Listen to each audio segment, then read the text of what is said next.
Ladies and gentlemen, you're about to listen to the incomparable Win Twice Wrestling Podcast with your hosts, Scott and Holly.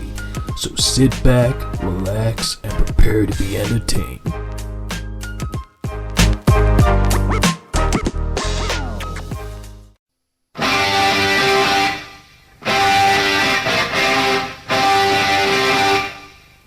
Following the runaway success of WrestleMania on closed-circuit TV, it didn't take long before Vince McMahon and the WWF set the wheels in motion for the 1986 edition of the event to also be made available on pay-per-view television.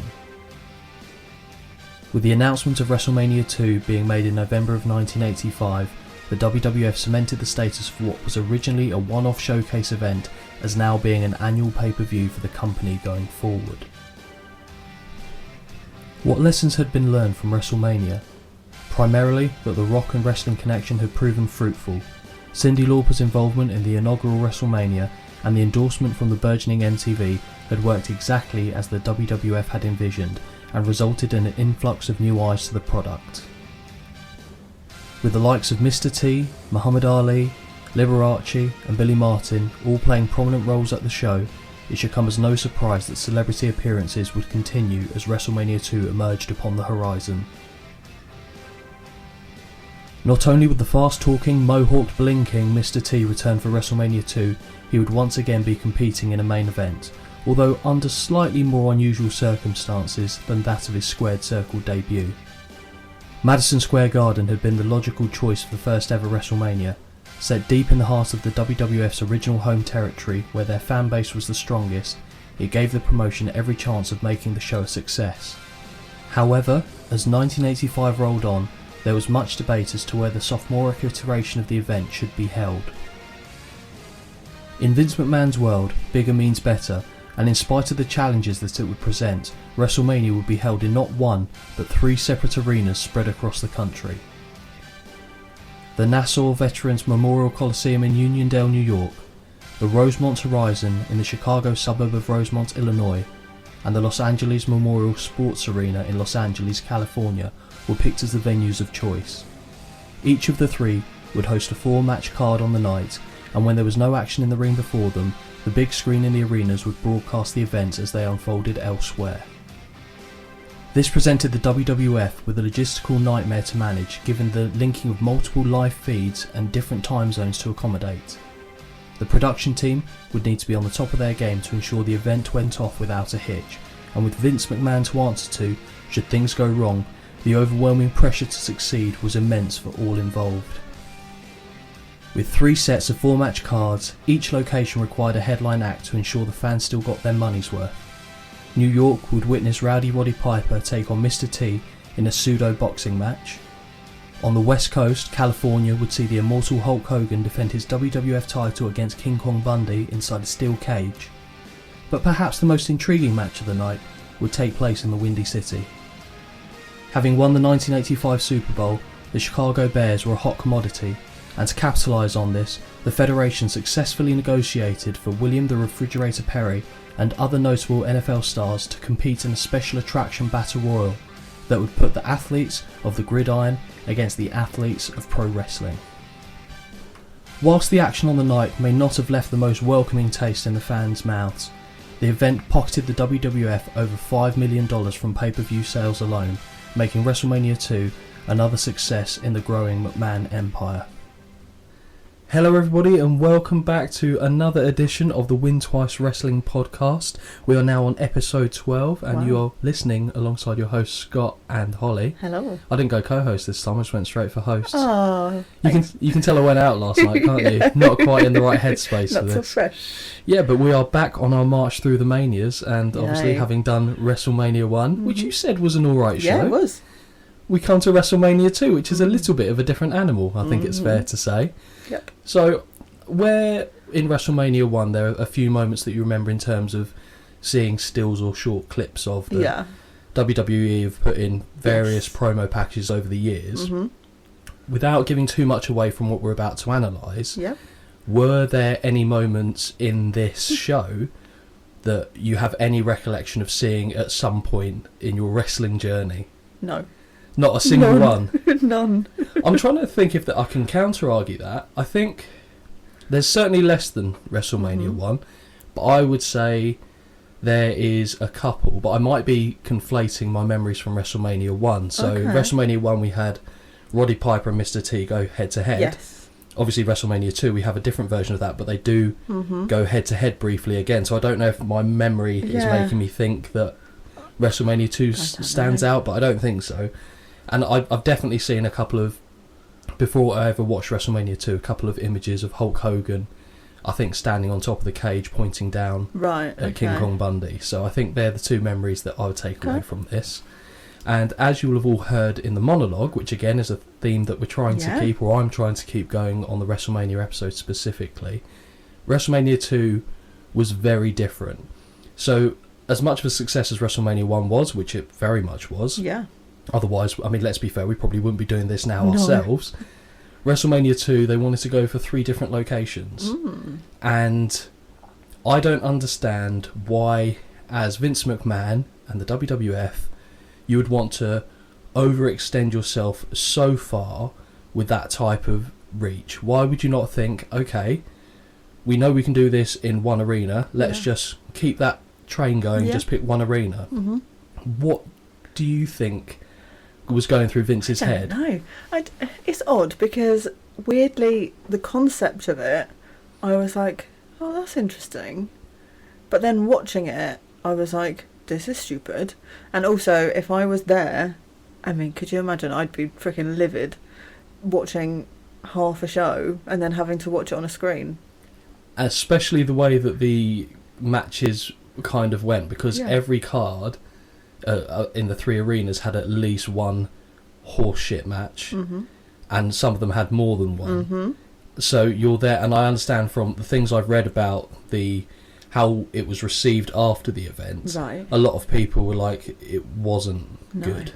I mean, I suppose the only way to know these things is to do it. You don't know until you try, but I'm just glad they tried.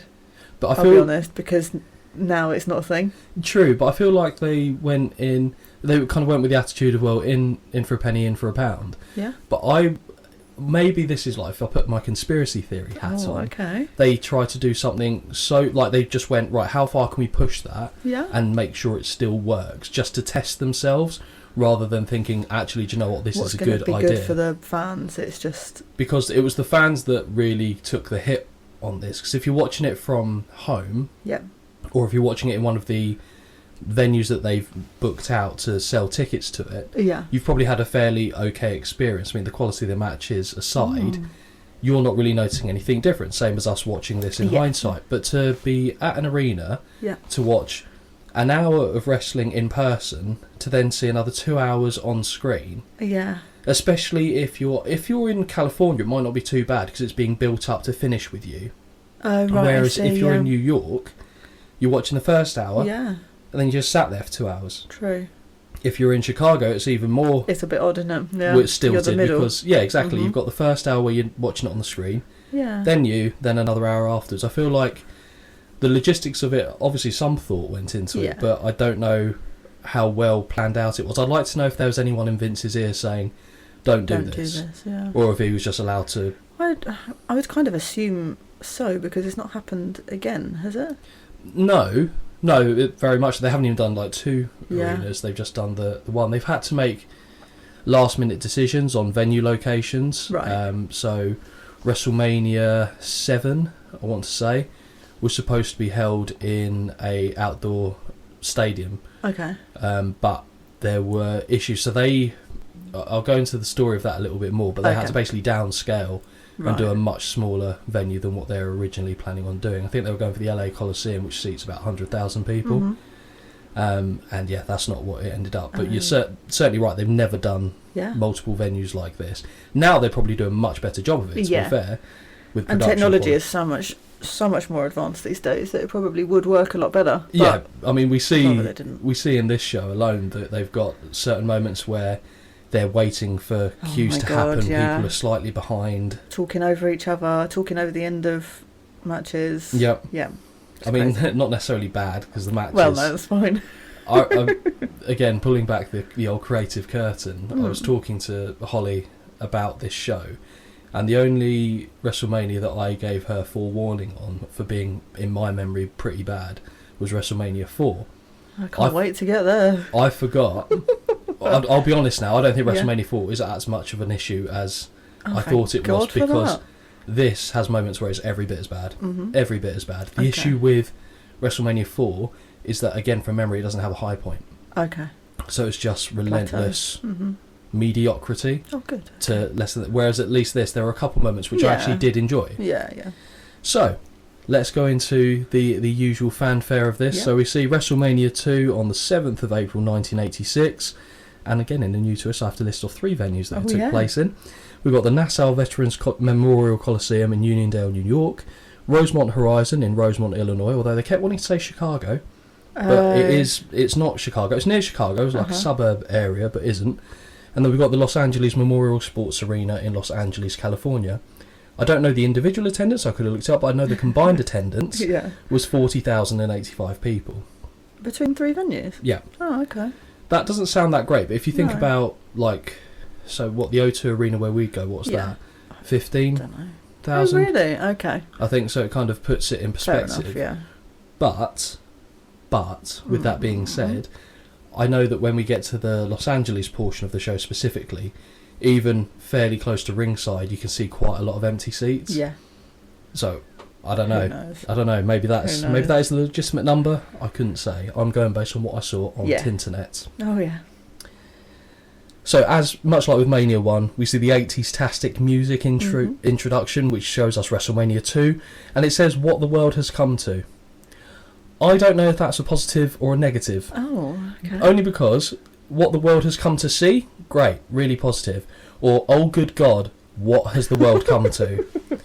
Having seen the show, I know which one I'm leaning towards, but that doesn't sound... It's like, you know how we were talking in WrestleMania 1, Gorilla Monsoon missing out words? Yes. When he was describing things. Yeah. It feels like they've missed something here, what the world has come to. Yeah. What the world has come to see, surely. Yeah, it's a bit odd. I don't know, it leaves it a little bit too open for me. And then we see the graphic of the number 2 is zoomed in upon and goes on its side, and we see 3 stills of the host cities. Yep. Fine. Yeah. I'm okay with it. It's very much of the era. Oh, of course it is. So, again, I was okay with it. So we see New York as being the first focus, and we're introduced to Vince McMahon. It's so dumb, and I know it's dumb. It took me a while to work out it was him. Why? Because A, I wasn't paying attention. No grey hair. And B, I was like, he's a child.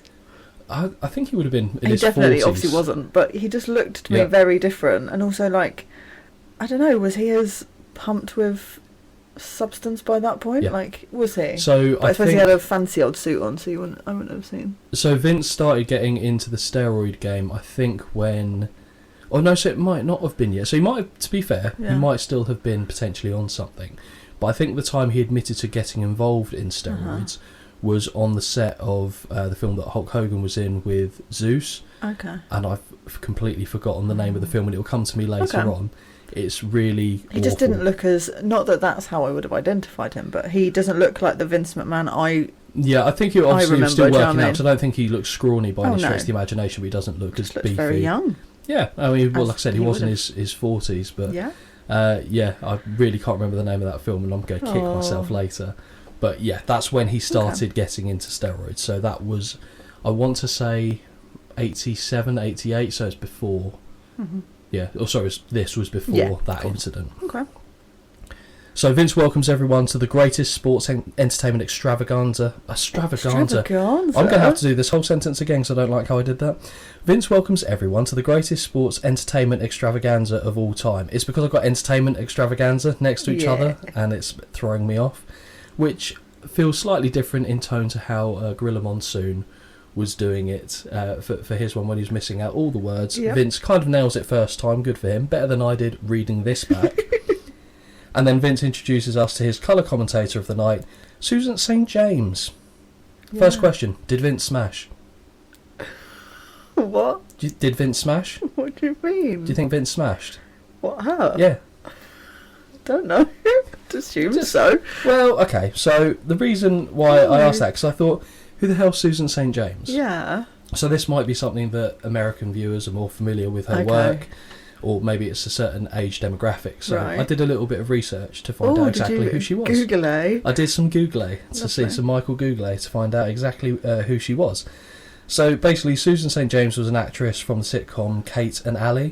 I haven't heard of the sitcom Kate and Ally. Before our time, I assume. Yeah, I think so. More importantly, she was married to Dick Ebersol. So Dick Am I meant to Ebersol... know who that is? Well, no, but this is where I'm going to enlighten you. So Okay. a little bit of story time. So Dick Ebersol was one of the high-ups at NBC. He might have even been the owner, which is a nationally broadcasted channel in the States. And he's basically the guy, I think, behind Saturday Night Live. Oh, So okay. the SNL, comedy, SNL, exactly. When they were having off-season, I think they wanted to get some entertainment product in place, and seeing how well the WWF did with a couple of one-off specials they had. So before WrestleMania, so they had the War to Settle the Score, and I can't remember the name of the other show they had. Obviously then WrestleMania took off. NBC and Dick Ebersol created a relationship with Vince McMahon, and they came out with Saturday Night's Main Event, which was put on nationally broadcast television, and Vince and Dick Ebersol had a very good relationship. Right. She was married to Dick Ebersol. I I see how it ties in and makes how she sense. ended up there. Yeah. And Saturday Night's Main Event has had the record viewership for any wrestling show ever, and it was between Andre the Giant and Hulk Hogan on one of their shows, and I can't remember the exact number, but I think it was well over 20 million people watched that edition. And when you compare that now with that's a Raw lot. numbers even, so I think Raw's struggling for 2 million these days, so this was 10 times that amount.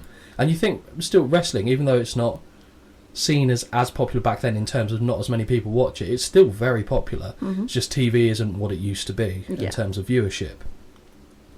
So that is a little introduction into Susan St. James for you. Oh, thank you. Because I was a bit like, am I meant to know who these people are? Yeah. But I couldn't get distracted by Googling at this point. I had to be focused on what I was doing. Because there was a lot to be focused on. But yeah, this relationship was huge for WWF. So I don't know if Vince specifically said, can we get Susan St. James on, or Dick Ebersol said, Suggested. yeah, let's get my wife involved somehow. Fair. I will say actually, didn't care for her to begin with. She grew into it a little bit. I actually quite liked her, yeah. Some of the comments she was coming out with were good. Some of them were stupid. Well. But you could tell she came from a background where she didn't care. But by the end of it, I believe that she was at least entertained. Yeah, exactly. Which was nice. Yeah. So, back to Vince, who now introduces Ray Charles. So before we get into what Ray Charles does here, did you see how he brought Susan St. James on? He lifted her hand, kind of rotated around the ring and like let her trot off like a show pony. Yeah, it was a bit of a parade. Yeah, it was odd, wasn't it? Yeah. I found it quite uncomfortable. But we see Ray Charles, although sounds as though he has a furball as he starts singing. I noticed at one point he goes, like before. That's that impression number one. But let's get it done early. But it was very early into the song, and the microphone no sells him. No. I don't know if you saw that. He started singing, and I was like, oh. Yeah. Eventually it sorts itself out, because then it comes back and he goes and does that horrible audio screech, and I thought, oh.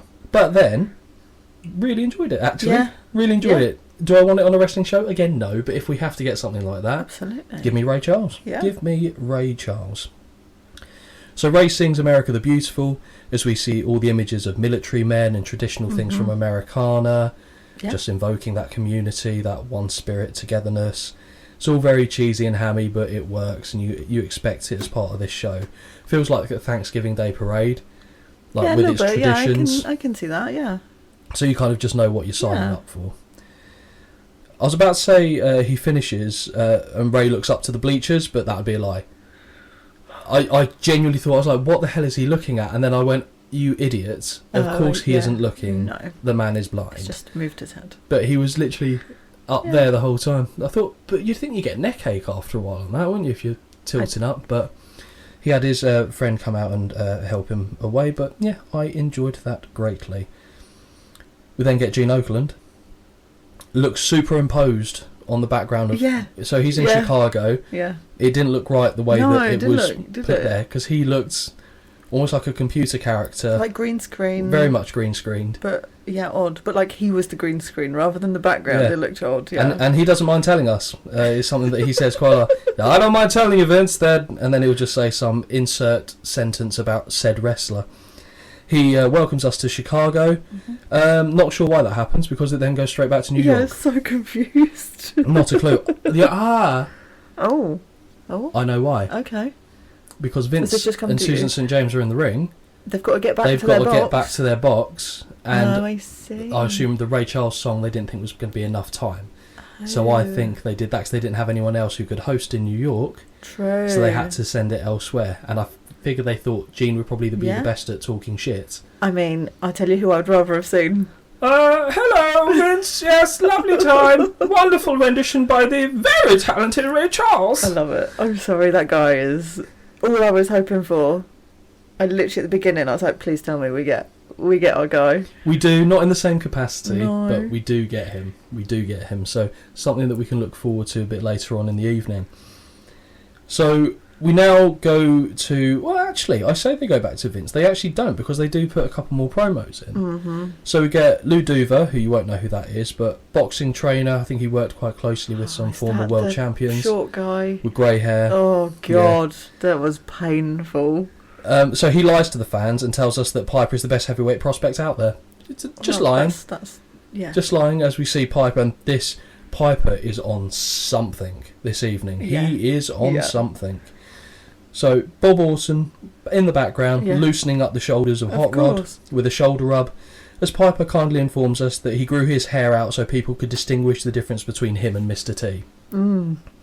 Because there were a lot of people thinking, I don't know which one Roddy Piper is and which one Mr. T is. There was so much I shook my head at with this. It gets worse. Unreal. Oh, I know what you're going. I know what's coming. But do you remember I mentioned how Roddy Piper would come out with some of this kind of stuff in a previous edition? This is about as good of an example as you will see from him. Piper cuts a mad promo and starts by saying, "Are you ribbing me?" Which is an insider term. Oh. So I've mentioned before to you what a rib is. So it's basically pulling a prank on someone. Yeah. But it's considered to be an insider term, and back then you don't do that. Oh. So he just put it out there. But I found that quite amusing, I must admit. He made me tired watching this. I want to do an impression, but I don't think I can do a Roddy Piper impression. Is that his actual voice? He's more mellow, but he will go high pitch and stuff for the character. Jesus Christ. He goes, "If Mr. T can knock me out in this fight, I'll quit professional boxing, professional wrestling, I'll quit tiddlywinks, I'll quit dating girls." He then puts his arm around the cowboy and says, "I might just stick with you." Yeah, I was so confused. And Orton's just thinking, oh my god. But I thought that part was pretty good, that whole... Yeah. Because it looks like he was mad, but in full confidence that he's going to win. Mm-hmm. He then accuses Mr. T of, and this is the bit where we go a little bit too far, Mr. Piper. Oh, yeah. Cutting his hair like an Indian and painting himself black. Mm-hmm. What? Mm-hmm. I get the kind of the war tribe cutting the hair and how that could look Native American. I get that. Right. I don't understand what he's even angling for by saying painting himself black. No, I just didn't understand it. I was like, let's just move on. You've done your promo. We don't need to go there. But normally you can see where he's like the person's angling for, and you can go, oh, okay, he's referring to this. That's wrong. But I couldn't even work out what he was suggesting. Was he suggesting Mr. T was actually a white guy in disguise? So weird. I don't know. I mean, hopefully someone out there will know exactly what Piper was going for and can let us know. And then we go on to the first match. All that, we haven't even got to the first match of the evening. There's 12 of them. I know. 12. I was exhausted. It was a long slog. I tried so hard to be so optimistic. I tried so hard. But this... And got so far. Already, I was like, oh, crap. Yeah. How many editions did you have to do to get through this show? 4. 4. Yeah, so did I. Yeah, 4 sittings, because the last sitting I had to stop and then come back to it later because I was just like, I can't do this. And it wasn't acceptable to drink at that time of the day, so I came back later where it was acceptable to have a drink. Oh, so you started in the morning yesterday? Yeah. Right, okay. I did a little segment in the morning, and then I was like, I can't, I have to... These are the shows that are going to give me a drink problem, I swear. Yeah, let's blame the shows for that, shall we? Yeah, let's. Brilliant. Yeah. So, in this match, we've got the Magnificent Morocco with Mr. Fuji against Mr. Wonderful Paul Orndorff. So, from the main event of WrestleMania to the opening match of WrestleMania 2, Mr. Wonderful, ladies and gentlemen. I was happy to see him. At least I knew who he was. At least it was fine. I like him. Was Morocco not on the first? Probably. I don't remember. I think he might have been. Maybe. But I remember Mr. Wonderful. Mr. Wonderful. Because he's like the Ken doll. Yeah, tough bastard as well. Really tough bastard. So these men both clearly taking all the vitamins that they need to get by. Absolutely. Vince takes us to audio of what the two men said earlier, and it's an absolute steaming pile of shit that we didn't need. They started to wrestle, and he's like, "Let's hear what they said earlier." Yes, I know, but I'm going to win. Reads out what they've said, and it's He like, didn't read out. He played the audio. is that actually it? I thought he was reading it because it was so like dull. So you thought he put on two different voices? Yes. Who is he? Me? No. Yes. No, that was the general audio. Oh god! Even if I knew that, it still wouldn't have improved it. I'll be honest. Brilliant. So this, for me, is the first example of them trying to pack far too much in to the allotted time. It was just an awful creative decision from production. I don't think they did that in any other match on the night. So either it was scheduled for the other matches and Vince went, actually this is crap, we're not doing this. I don't know, but it just seemed very, very poor. They start with a test of strength, sees neither man get an advantage, and then a side headlock by Orndorff sees him pushed off. Drop down by Morocco and a big body drop. Big back body drop, I assume is what I meant there, because I don't know what a big body drop is, but to be fair, I wasn't engaged in this match. Drop. Wasn't engaged in this match, I'll be honest. So Orndorff uses his feet to push off Morocco, which I thought was really good. So he got I think it was body slam actually. Either way, so he was on the floor. Morocco goes to attack him. Orndorff pushes his feet up and pushes him away while he's on the floor.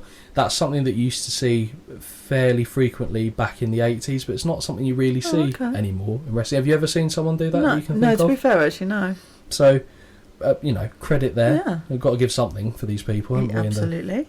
Because this was, then we get a body slam by Orndorff in return, and Mr. Wonderful does a ludicrous taunt where he just starts kind of going in the middle of the ring. Don't know to what effect. Pointless. It was very pointless.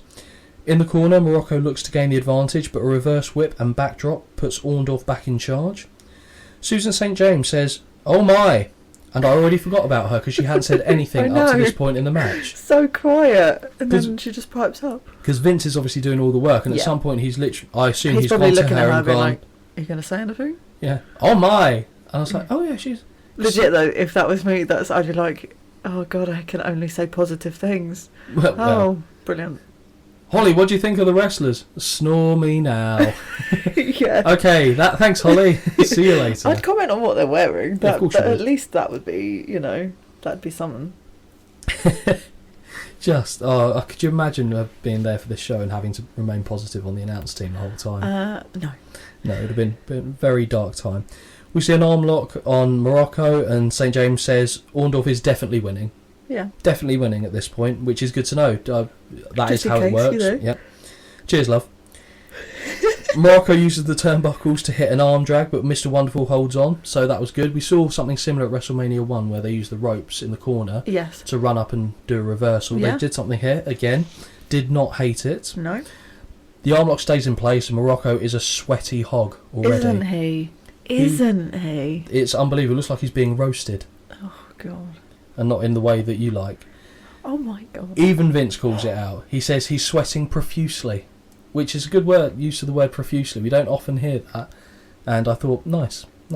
As you know, I'm a fan of big words and things that make people sound intelligent. Why are you putting a face? I honestly still can't get over what you just said. No, that was Roddy Piper. I was quoting him earlier. It's fine. The arm lock then becomes a top wrist lock, and Morocco looks to escape, but a whip is countered, and we are back into the arm lock again.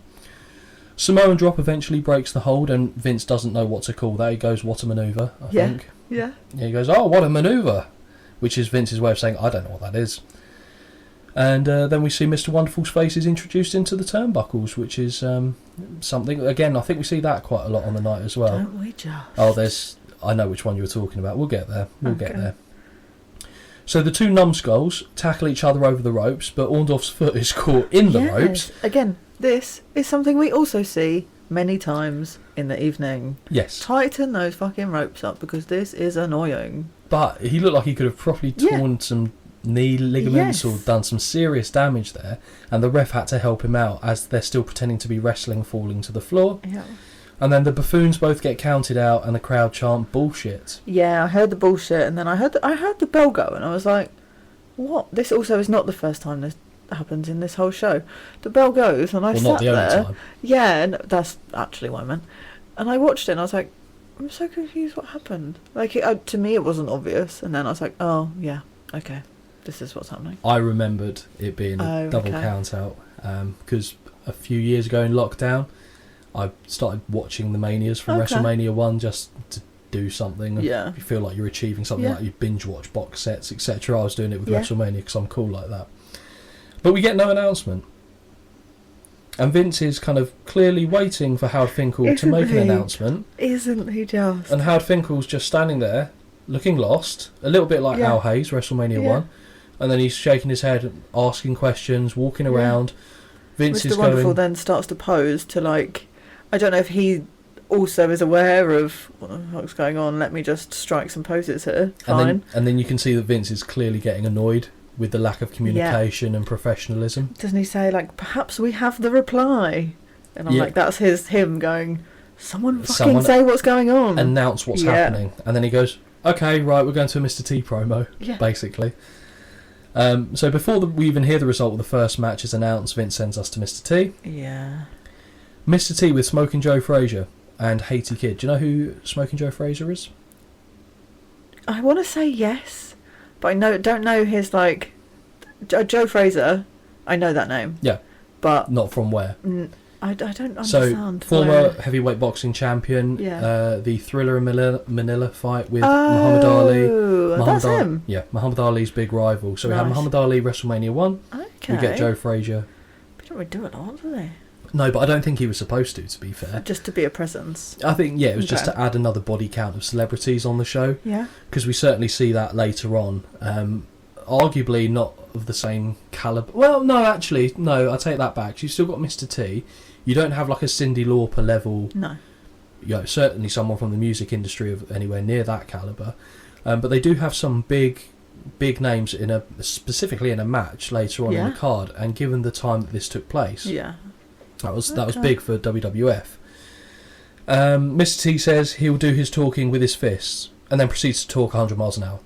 And over the result that is finally being announced in the ring of who won or what happened in that last match. But it's just Mr. Which isn't his fault, but I just like the irony of him going, I do my talking in the ring. I do my talking in the ring. Yeah, just stop your promo there. That's it. I'm going, you see, Mr. Piper, you come out here and it is. I'm like, what's that impression number 2? It was impression number 2. Not bad. I thought it was alright. Yeah. But I liked his dressing gown. Yes. It's nice. Well, if we're talking about dressing gowns, I was a big fan of Roddy Piper's with his tartan number. Yeah. Yeah, very nice.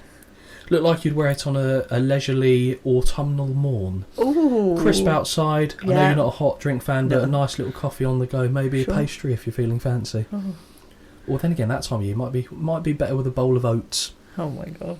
Do you like? Are you a fan of porridge? No. No? Oh, because of the milk. No, but you make it with water, I've seen. I have had it with water. I don't like the consistency. I'm very funny with food consistencies. Like, so rice pudding's a no-no as well? No. Okay. Thank you. No. I wasn't offering. Just in case, anyone wants to know. Right, I can have a yogurt. Back. I can have a yogurt, but like a smooth yogurt, like no bits. Okay. I don't like consistencies like that. No, that's not fine. that anyone cares, but no, you should know. It's our podcast. We can talk about what the fuck we like. That's the beauty of it. So basically, Mr. T is very upset that Piper cut Haiti's kid's hair to look like Mr. T. It didn't really look like Mr. T's hair. No. It just looked like a different kind of mohawk, not mohawk type job. And to be fair, if Piper did cut the hair exactly like that, he did a pretty good job. Impressive, yeah. Should be a barber. Yeah, I was going to say, it would take Brutus' beefcakes gimmick in a few years. And then, basically says, if Piper ends up getting dirty and fighting dirty, I'll fight dirty as well. Mm-hmm. Mr. T is still talking, and as you said, Howard Finkel then booms out with the announcement of the result of the first match. About 5 minutes late. Oh, yeah. And we don't really hear the end of Mr. T. No. Might be a benefit. What I did hear of him was fine. Yeah. Don't get me wrong, he's an actor, but normally if you put actors outside of the acting world and in wrestling, it's not surefire success. No. His promos, fine. Yeah, fine. I'm okay with it. Now we go to this match. Right. This match for me was potentially the worst. So I know we said at WrestleMania 1, the worst match we've ever done in this podcast was Andre the Giant against Big John Studd. Yeah. I am putting this match on the table as being worse than that. And that is George the Animal Steele versus Macho Man Randy Savage with Miss Elizabeth for the Intercontinental title. Yes. I thought people liked Randy Savage. They do. Well, why? But he was being booed. Okay, right. So fair enough. So majority of his WWF run, he's a heel. Oh, okay. Or maybe it's about 50-50, but certainly at the beginning he was a heel, and this wasn't too long. Is this near the beginning? Yeah. Because I've obviously seen him in later stuff, and I was like, people love him. Yes. I'm so confused why everyone's booing him. And then the lady on commentary was continuously talking about how badly he treats Elizabeth. Yeah, that's almost a shoot as well. And I was like, I'm so confused what's going on right now. So Randy Savage and Elizabeth were married. In real life? In real life. At this point? At this point, okay. Yeah. And he was incredibly, from all stories, because obviously I can't comment not being there, but he was a very controlling and manipulative man in a relationship. So from the things that I've heard, it would go as far as with Randy not allowing Elizabeth out of the house if he was not there. He needed to know where she was at all times, who she was with, what she was doing. It's almost like a stalker type conditioning that he's kind of generating here. And there's like paranoia, psychosis, not the wrestler obviously, but it was quite worrying. So it was good probably for them to get apart, separate, which they did. So they didn't stay together forever. She moved on. I think she eventually was with Lex Luger for a while. Okay. But it was a very poisonous relationship between the two. And I think they did an episode of Dark Side of the Ring on their whole scenario. So it's worth a listen for sure. But Randy Savage, during his peak as a face, he was massively popular. And certainly early doors. I think he came into the WWF late 85 or summer of 85, so he wasn't there for first WrestleMania. He definitely wasn't in the show, but I don't believe he was in the company at that point. I think he came along slightly after. And what WWF liked to do is, with someone that they thought had potential, and they still did it for quite a while with the Intercontinental title, is give them that, see how they do with it, and see how they carry themselves. And it was his run with the Intercontinental title that down the line made the company feel comfortable that they could give him the bigger belt and go from there. I see. Okay. But this point, to answer your question, was very much in the we do not like Macho Man Randy Savage. Right. And it helped actually in the fact that you could see how he was with Liz at ringside. It just married up perfectly. Right. That he was going to be a heel, because I feel like he just probably allowed himself to speak to her like he would outside of the wrestling industry, as he does when they're he's having a match and she's at the side. So George Steele looks exactly like the missing link. Do you know what the missing link is? No. Not the wrestler, it's the Human Z. So the person that was, the monkey that they believed was the halfway house between ape and man, was walking around. He's so hairy. He is very hairy. So hairy. Very hirsute, I believe they'd say. Means hairy. Okay. It's just me being fancy.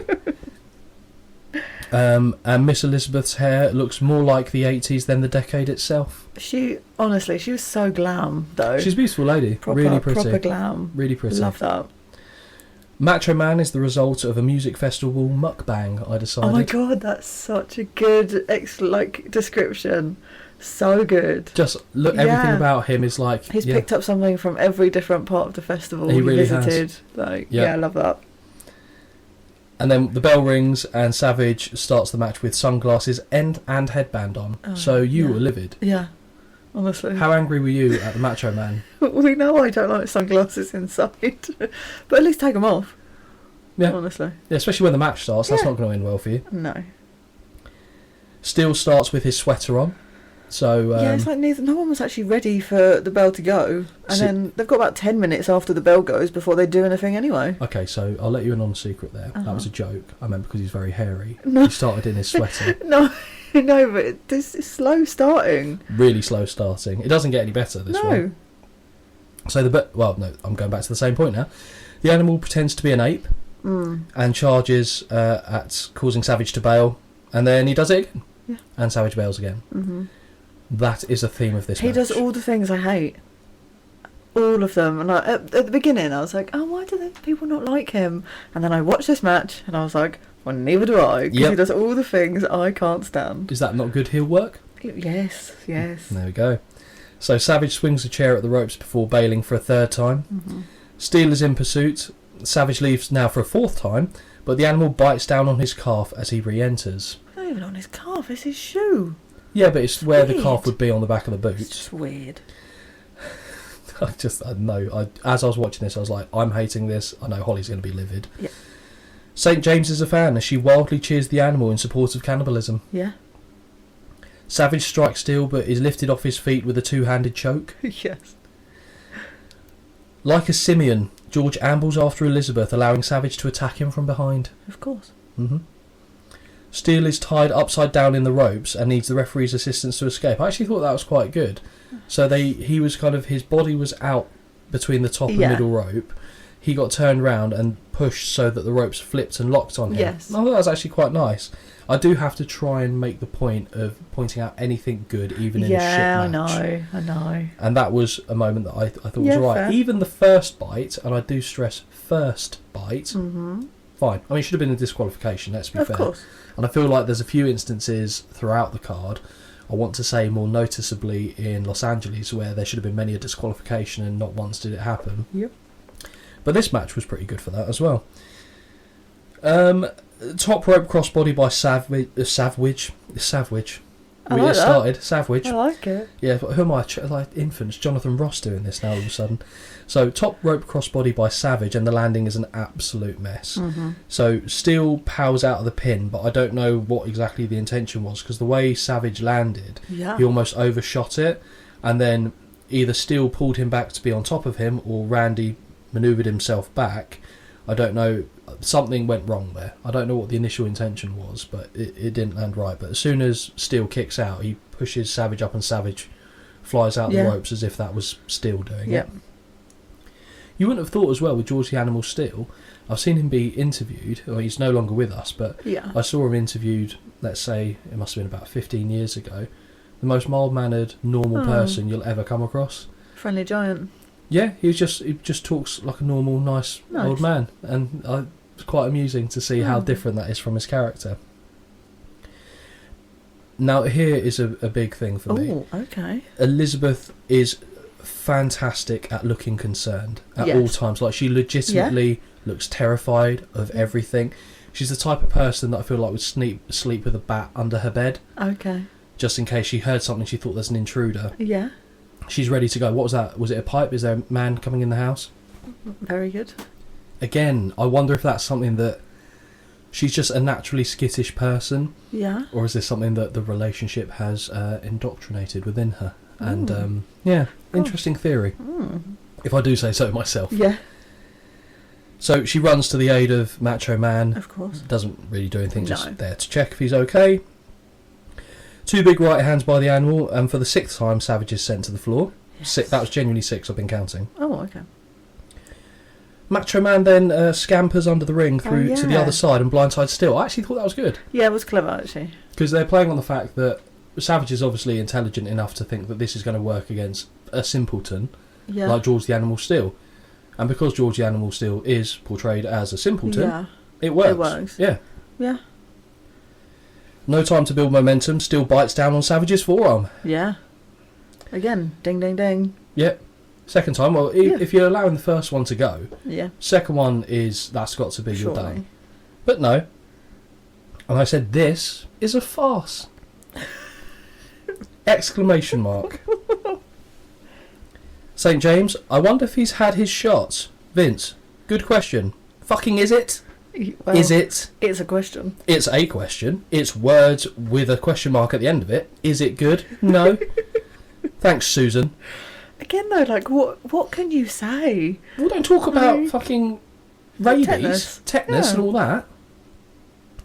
Would it be tetanus? You wouldn't need a tetanus shot for an animal bite. It'd be a rabies shot, wouldn't it? I don't know. Tetanus is if you maybe stand it's like on metal. rusty. Yeah. True.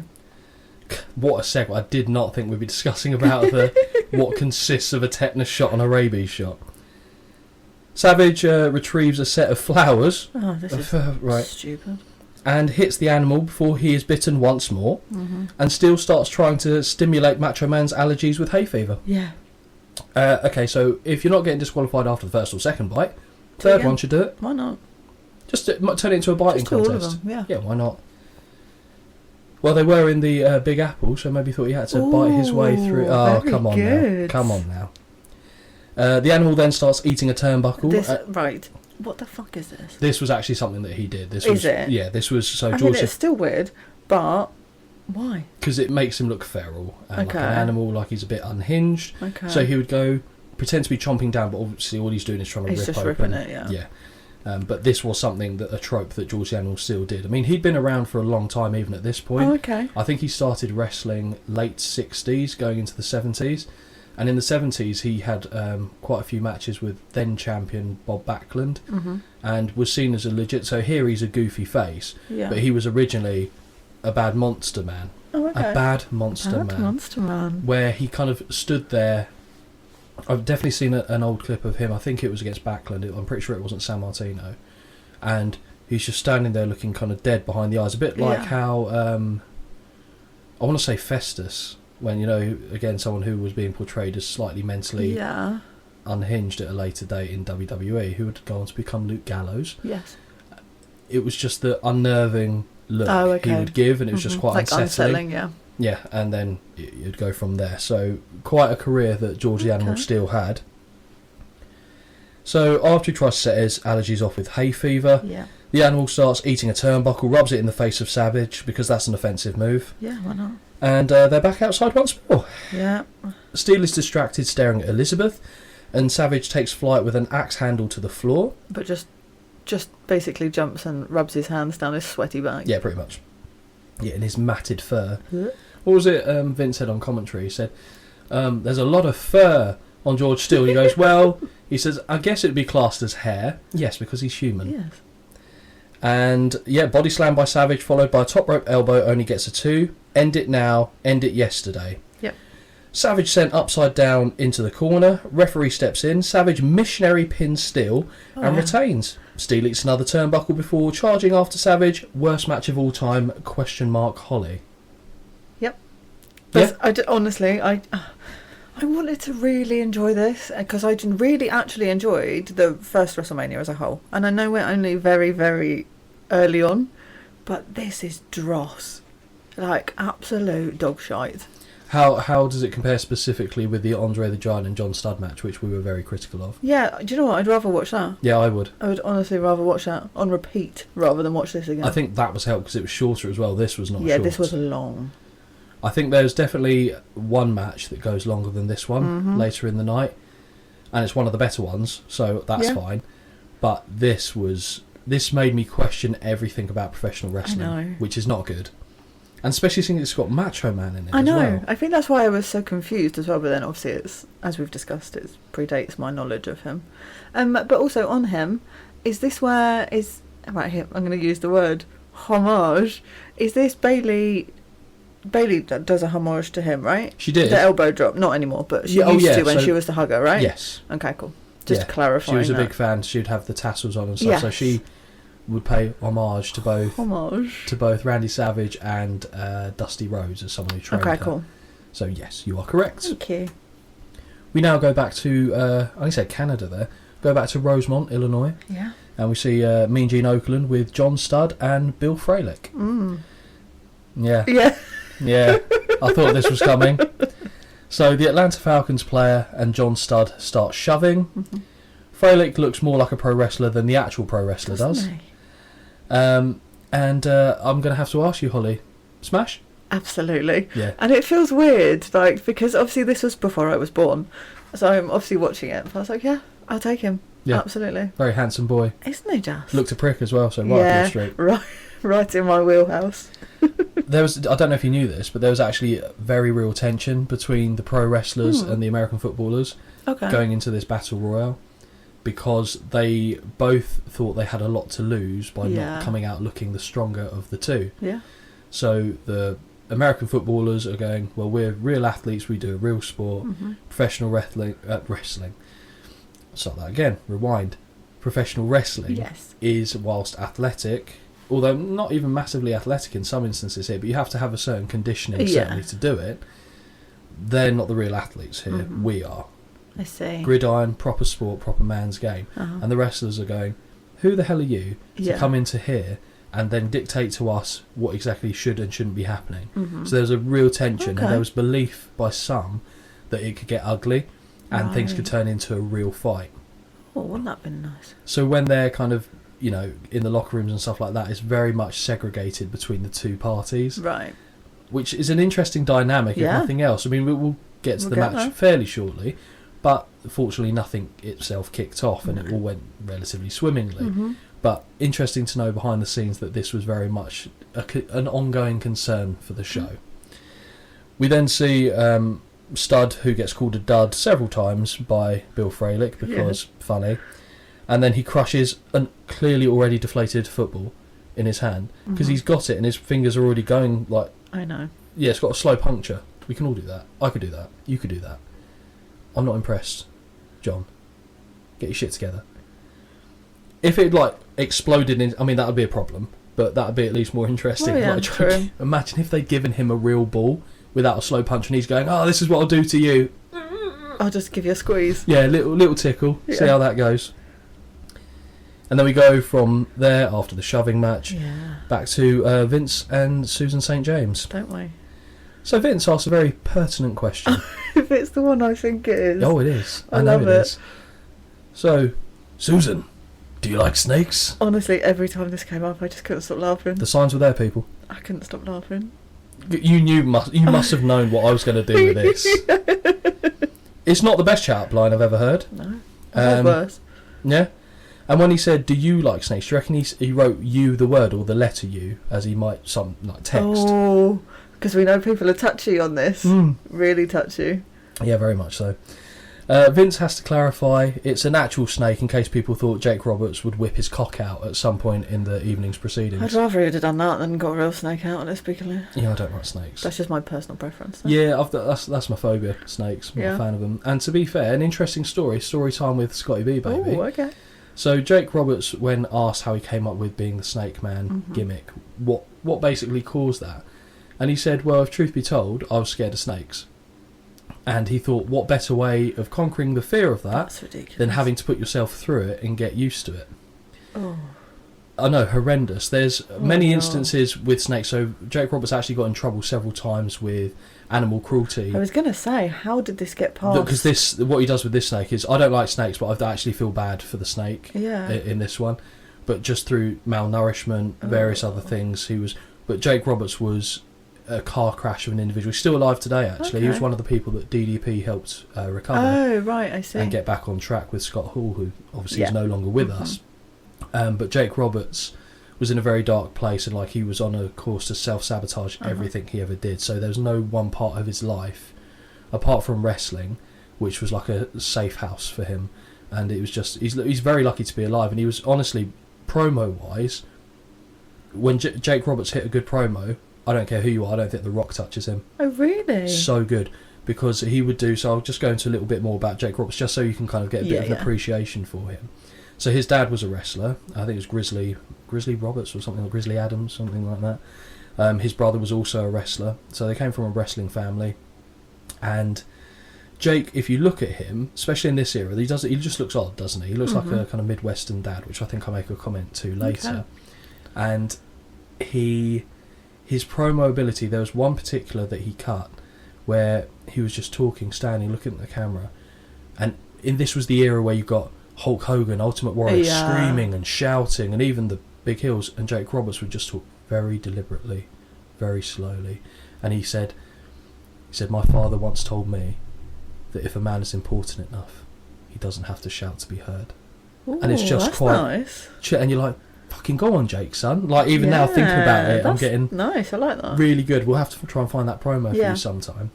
And there's many instances of the snake as well causing issues. He had a feud with Randy Savage, which there'll be a show I'm sure that we cover upon, so I won't say exactly what happened in there, but I can tell you a little bit about the backstage side of things, which was interesting. Remember how I mentioned earlier in this episode that Randy Savage had a bit of paranoia, a bit of psychosis about things? So there was a bit where okay, I will have to tell you actually for this to make sense. Okay. Randy Savage was scheduled to be bitten Yeah. by the snake. For Yeah. real. And it was a Yeah, cobra. I've seen that happen. I'm like, how is Okay. that? Okay. But So, Randy Savage backstage went to Jake Wynn, "Is the snake fixed?" And Jake went, "What do you mean?" is that an impression? Yeah. Okay. And Jake went, "What do you mean?" He said, "Has it still got venom?" And Jake went, "No, of course he's not got venom in. He's still got the fangs, but the sacs have been filled in, so there's no poison in there." That's how they do it, basically. Oh. They've got poison glands, or Yeah. venom glands. They fill it with like a silicone, so they can't produce the venom. So it can still bite, but it can't. Still. not So, nice. because I thought it was defanged, but no, the Oh, fangs. I And see. actually, a cobra. Ooh. Weird fact: cobra doesn't have fangs like a snake does. Cobra just has teeth. So like it's like Oh. sharp teeth. It's one of the few snakes that doesn't have an actual Oh. fang. And Randy Savage went, "How do I know you're not lying?" And Jake went, "I don't know what to tell you." And Randy said, "I want to see it bite you." Oh my god, this is. I'm sorry, this story is so good purely because you keep doing. It's not the best because I can't quite do it, but I'm doing the "oh yeah," but the rest is a challenge. And so what he made Jake do was Yeah. pull down his boot, have the snake bite him. So what Jake was so angry about this, Yeah. not because he had to necessarily prove it, but because he had to prove it when they're backstage. They haven't warmed up, so the blood isn't going. So a snake bite hurts far more when you're cold, not warmed up, not adrenaline. Okay. So he had to get bitten in that environment, and he was angry. I So see. going into the actual match when Randy then gets bitten by the snake, because Randy just said, "We'll see how that turns out for you." I've stopped the Yeah. accent now because you've got in my head of it. Oh, I like it. And so in the ring, when it was time for Randy was tied up in the ropes, time for him to get bitten, Jake says he was turned around, he got the cobra, and he said he was paintbrushing the shit out of that cobra to get to it wind fucking it up. angry. Okay. And then he turned around and let the snake bite Randy, and the snake would not let go because the snake was like Oh. so rolled up from Jake. Kind of. Yeah. I don't think Jake was like trying to genuinely hurt the snake, but just fucking annoy it enough Yeah. to. Yeah. So that was a Oh. genuine story that happened. God, that's awful. Yeah. I couldn't think of anything worse. I know. Oh well, I'll have to. Oh. Well, I'll have to really work and fine tune the Randy Savage impression because you have to do all the hand stuff with him Okay. as well. But yeah, that was a little segue for you. But Thank you. again, with Jake Roberts, Yeah. really, really good, underappreciated performer, and the person who basically popularised and created the DDT. Oh. It's him. Oh wow. Okay. My gosh, I've learnt so much today. Speaking of the man, we're going to go into the match now. Oh, good. George Wells, I thought was an author. Okay, thank God you said that, because I wasn't looking at the telly. I must have been looking at my phone, and it said the name, and I was like, George Orwell. Yeah. What? And I was like, oh Or Orson Welles. no, I was so George confused. Orwell, Orson Yeah, Welles. so Yep. well confused. Yeah, that's what I thought. Going up against Jake the Snake Roberts. And his is the first entrance we see. Yes. Everyone else has already been pre-prepared in the ring. They don't give him his music though. No. But like he has like a digga digga digga digga digga digga digga digga music, which is Oh, actually okay. it's quite good. Not what I did, but the music's quite good. So Robert dumps the bag in the corner of the ring and slaps the scales off the fucker Mhm. immediately. Yeah. And then I think Vince says, "Oh, how do we know there's anything in the bag?" And then you see the bag move, which Oh, is yeah, a very it's unsettling, Awful. yeah, horrendous, really horrendous, especially for someone like me. I'm just Yeah, not no. with snakes. Jake with a wonderful 80s mullet, like a conservative dad from the Bible Belt. Yep. Robert storms across the ring and hits the right hand immediately, but Wells fires back. Whip and a back body drop by Wells, and Robert swings at the air after a forearm, which was quite good, like he's so out of it, he's punched Yeah. drunk already. Wells is then thrown to the floor, but Wells with the right hand, and they quickly return to the ring, so fortunately they learned the lessons of the last one. Mhm. Stop it.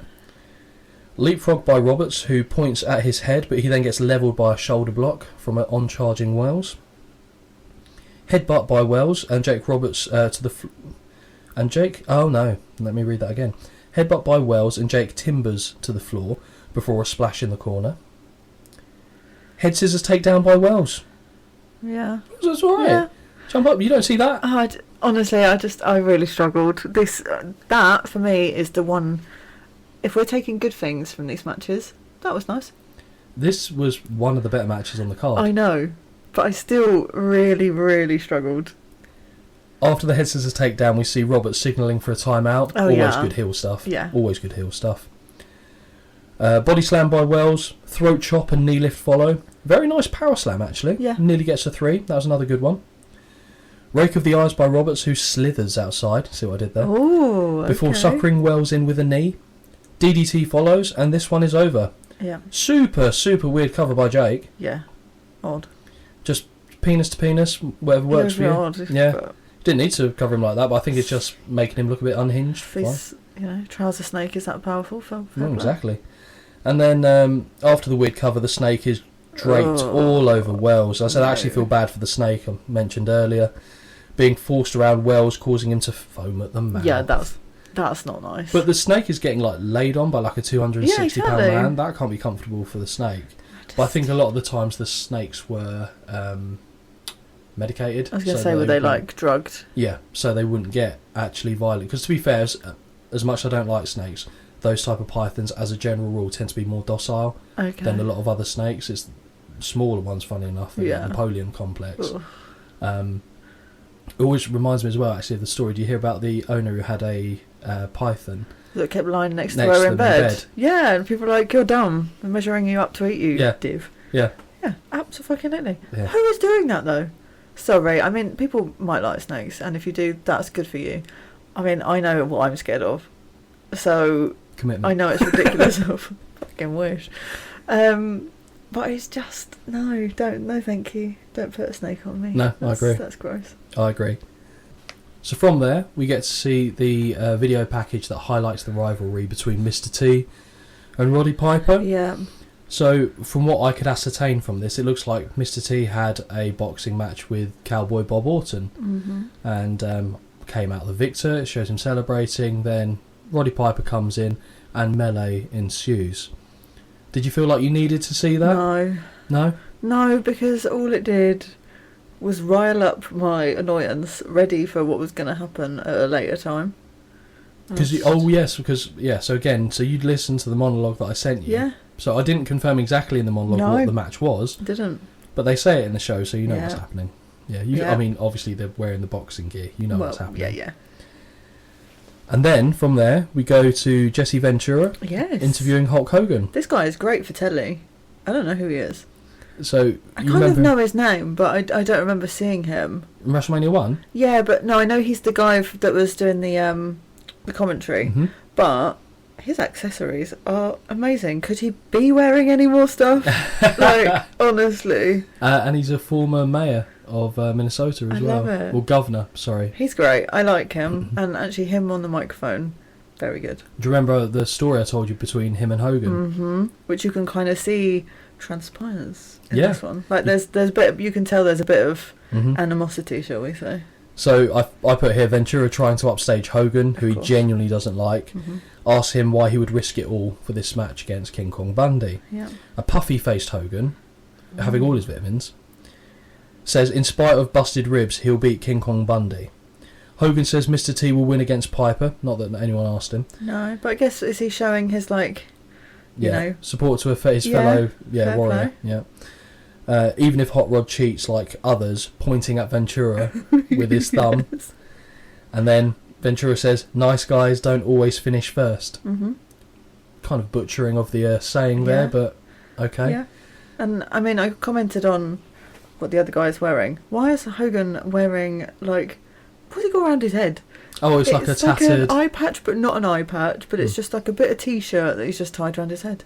Hey, when you're Hulk Hogan, you can do whatever you like, but feeling all the Hulkamaniacs. It's so odd. Feeling all the Hulkamaniacs, the power of the Hulkamaniacs running through his veins. I was just like, alright, fine. He can do what he wants, True. I think. So, we now go to Howard Finkel, who introduces some celebrities. Joan Rivers. I mean, to be fair, I love her. She's obviously not here anymore. You still love someone who's dead. Absolute fucking legend. But maybe not at this point, but, you know. So Joan Rivers sounding exactly like the lady who asked me if I was married in California. Exactly to the point where... So I paused this video because my missus was upstairs and I said, come and listen to this. I said, I know you know who the person is. I said, but just listen to the voice and does it remind you of anything? I played it back and then went, yeah, it does sound familiar, but now I'm just thinking, is that what you've reminded me what Joan Rivers sounds like? And then I told her, I said, do you not remember the lady in California? And before I even finished, she went, oh yeah. She went, that's really like it. So we're on holiday in California. The hotel we were staying at also did Hotel weddings. California. It wasn't Hotel California, no, it was a Hyatt Regency, I believe. Ooh. And they did weddings there. Really, really beautiful place right on the beach, in Huntington Beach specifically. Oh, nice. And as we were walking out to go and get, I think it was the first day we'd got there, we were going to get a meal in the evening, and we walked past the garden where they were preparing for a wedding for the next day. And this lady there, she must have been probably knocking around Joan Rivers' age at this point, and she just looked at us and said, "Oh my God, isn't it beautiful? Are you guys married?" Like that, and it was just brilliant. And I was like, and whenever someone comes out with a really strong accent, Oh, I love that. the English in me. Were you so proper when you were? I said, "Ha, no, we're not married." Like, it's very posh. See, you go posh. I end up sounding like I'm from the freaking cast of Oliver whenever I meet Brilliant. people that are like American. Love that. All right, governor. Yeah, pretty much. Yeah. Brilliant. So, as well as that, when we were on the same holiday, I'm segueing again, but you'll have to allow me this. We went to an IHOP in Huntington Beach's main shopping area, and as we were getting served, this lady, again, very sweet lady, must have been in her 50s, said, "Oh, are you two Australian?" And I said, "No." Yeah. And she went, "Oh." And I said, so this is how I talk. And I said, "G'day, mate. That's how an Aussie talks." Yeah. And she went, "All sounds the same to me, sweetie." Yeah, to be fair, actually, I've met quite a few. I've been to America a few times. Met one or two, shall we say? And a lot of them do say that English and Australian sounds very similar To them. But to us, it doesn't. Mm-hmm. But like, I was in a cab when I went to Washington with my mate that was with us, and also her mum actually. And my friend was chatting away to this cabbie. We know personally what I'm like in a cab. I am mute. I don't. My Uber says don't talk to me. I'm not being rude. I'm not very good with small talk. I don't care. But even with those around you, because you go dead quiet, even when I'm there, you won't talk. Yeah, no, I just like a bit of silence, chatting away. And then the cabbie said something. I can't remember what he said to me, but I responded. And he went, "Oh, you're from England then?" And I went, "Yeah." Like, we all are. And he went, "Pardon?" And I was like, "Yeah, we are." And then my mate sitting in the front was like, "Yeah, I'm English too." And he went, No, you're definitely Australian." And I was like, how can you not think we sound so similar? So is the equivalent of that us thinking Canadians and Americans sound similar? Yeah, probably. I think it's exactly the same. So with certain Canadian accents I can pick up on, but there are certain dialects in Canada that sound like Minnesota, for example. In America, like my dad. Mm-hmm. Like that kind of stuff is a very Minnesotan-based thing to say. Okay. And Canada, the big one for Canada is, what's all about? Like, it's that kind of stuff. But that's obviously one particular aspect of it. So that's the only it must equivalent. be not exactly the same, but...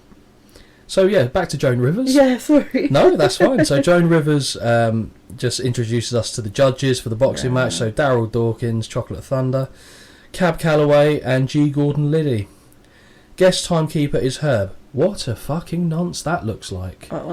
Mincing it. Honest to God. Yeah, I just don't know who any of these I don't know who Herb is. I didn't even bother caring to Google him. So he does this weird, dancing little shuffle over in the ring, after climbing over the ropes to get in, gives her a hug, flounces his way back out. It's just He's no Liberace. He's not Liberace, excuse me. Liberace, get it right. But I don't... If I ever see him again, it'll be too soon. Okay. Just very offensive on the eyes. So here it is. Yep. I don't know if I have words for this, but I do have a story to try and keep you entertained, but I'll give it to you at the end. Give you something to look forward to. Oh, good, thank you. So, lovely tartan dressing gown on Hot Rod. Mr. T is always gracious, according to Joan Rivers. The fuck did that come from, Joan? Who knows? Even Vince went, okay. What?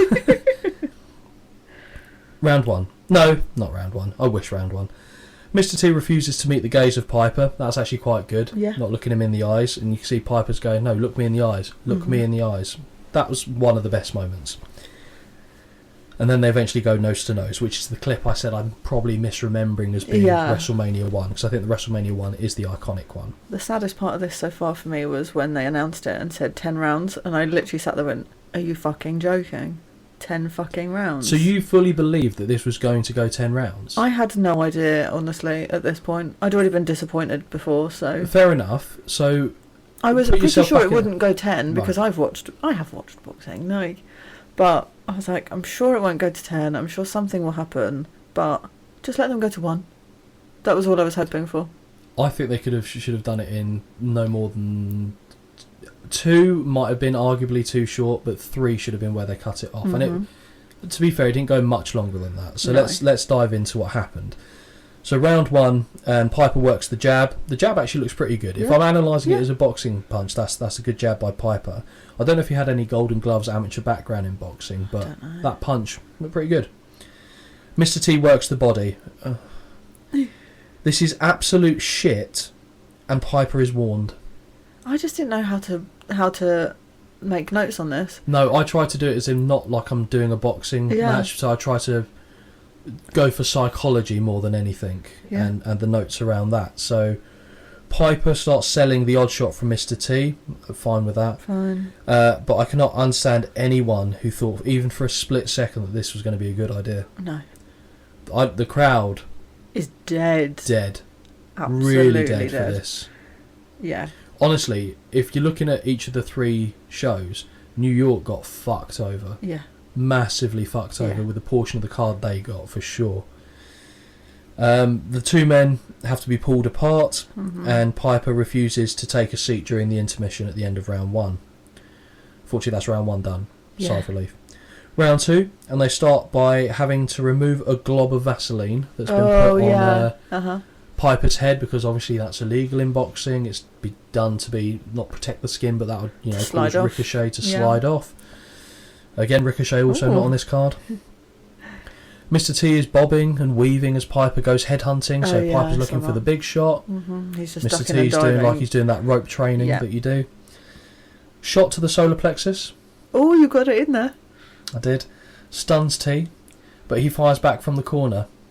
Piper is on top, and a big right hand puts Mr. T to the floor. It almost hit him on the external occipital protuberance. Oh my god, that's brilliant.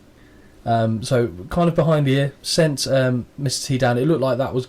They couldn't quite work out when he was supposed to go down, because he looked like he was in the motion of falling down a few times before he actually then hit the canvas. Yeah.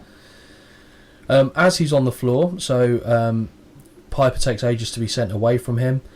Mr. T does get back to his feet at the count of 8, but is dropped again as the round ends. And then Piper takes a cheap shot as T is down, and Orton tosses water at Mr. T in the corner. Yeah.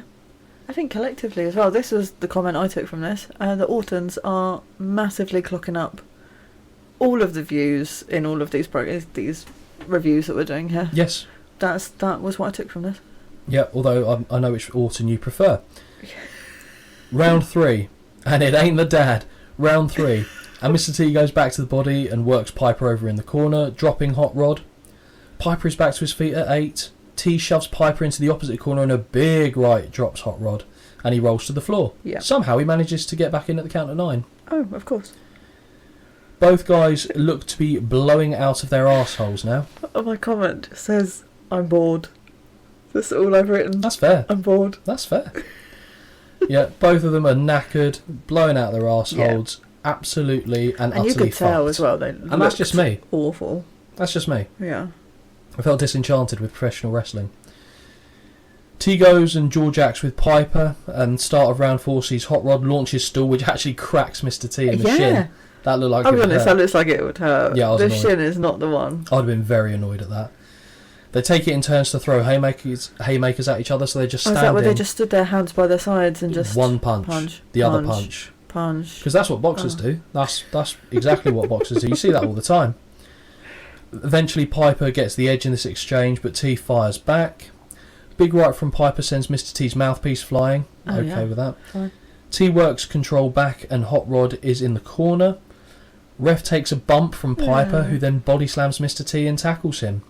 Everyone swarms the ring, and Mr. T is awarded the win as Piper tackles him once more. So, your thoughts on this match, Holly? Fuck me, honestly. I'm not even calling it a match. It just boggled me. It bored me because I couldn't actually comment on it. I felt like it's not a wrestling match, and I'm no pro at commenting on wrestling matches, but I've sure watched a damn sight more of them than I have boxing, that's for sure. And also, this wasn't boxing. No. Like, You I've can see watched they were boxing pulling their matches too punches. as well, so Yeah. it's like, what are you trying to achieve here? Which Let is- them have a fucking wrestling match. Yes, I think Mr. T... I that get would have been that outside. it's, yeah, and I do understand that point, but I just don't see how this is a main event. But to me, this is as...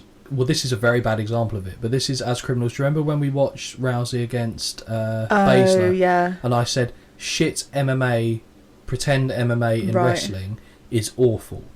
Yeah. Give me pro wrestling, give me MMA, don't try and Yeah, give me yeah. a hybrid between the two. Yeah. When it's clearly such a put on. And boxing is exactly the same. Yeah. This was just an awful example of it. No. But there's no real good way of doing it. There's no there good isn't, outcome. No. Which is my point of saying, if you wanted Mr. T on the card again, Yeah. team him with someone else. Yeah. Because actually, you know what? That match last time wasn't that bad. Yeah. It's So fine. Hulk Hogan's doing something else. Who else is on the card that they You could have put him with? Exactly. There's people there. Yeah. You for could sure. get someone in there. For sure. If they wanted to make a thing about it being like an African American tag team, they had Tony Atlas, who was in the Chicago Battle Royal later in the night. Yes. He didn't really do anything in the Battle Royale. He was a known tag team competitor. He was tag team partner with Rock's dad, Okay. Rocky Johnson, and was Yeah. tag team champion within WWF. Do something with them. Right. Make that a thing and have it those two against Piper and Cowboy Bob Orton. Yeah. Give me that over what we saw any Yeah. day of the week. There were options there. I just There think it was. was so poor.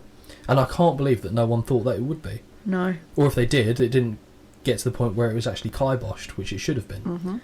So the story for this Oh, okay. Yeah. is, are you familiar with a man called Dave Meltzer? Yes.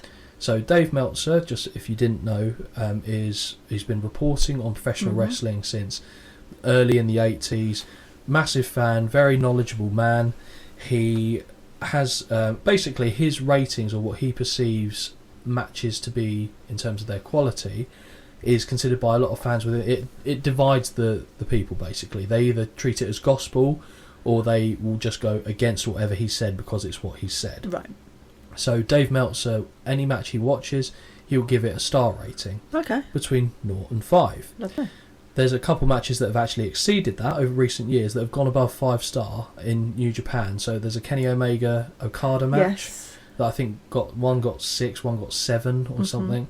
I believe a Daniel Bryan match might have also Oh, nice. broached that target, which kind of makes a mockery of it being a 5-star system. Yeah. I'm not fussed. It is what it is. I do think it's a good measuring stick, because more often than not, what Dave likes, I know that I will find something in there that Yeah. will... I don't always necessarily agree with the exact end result that he Yeah. comes out with, but it's a good barometer for me, personally.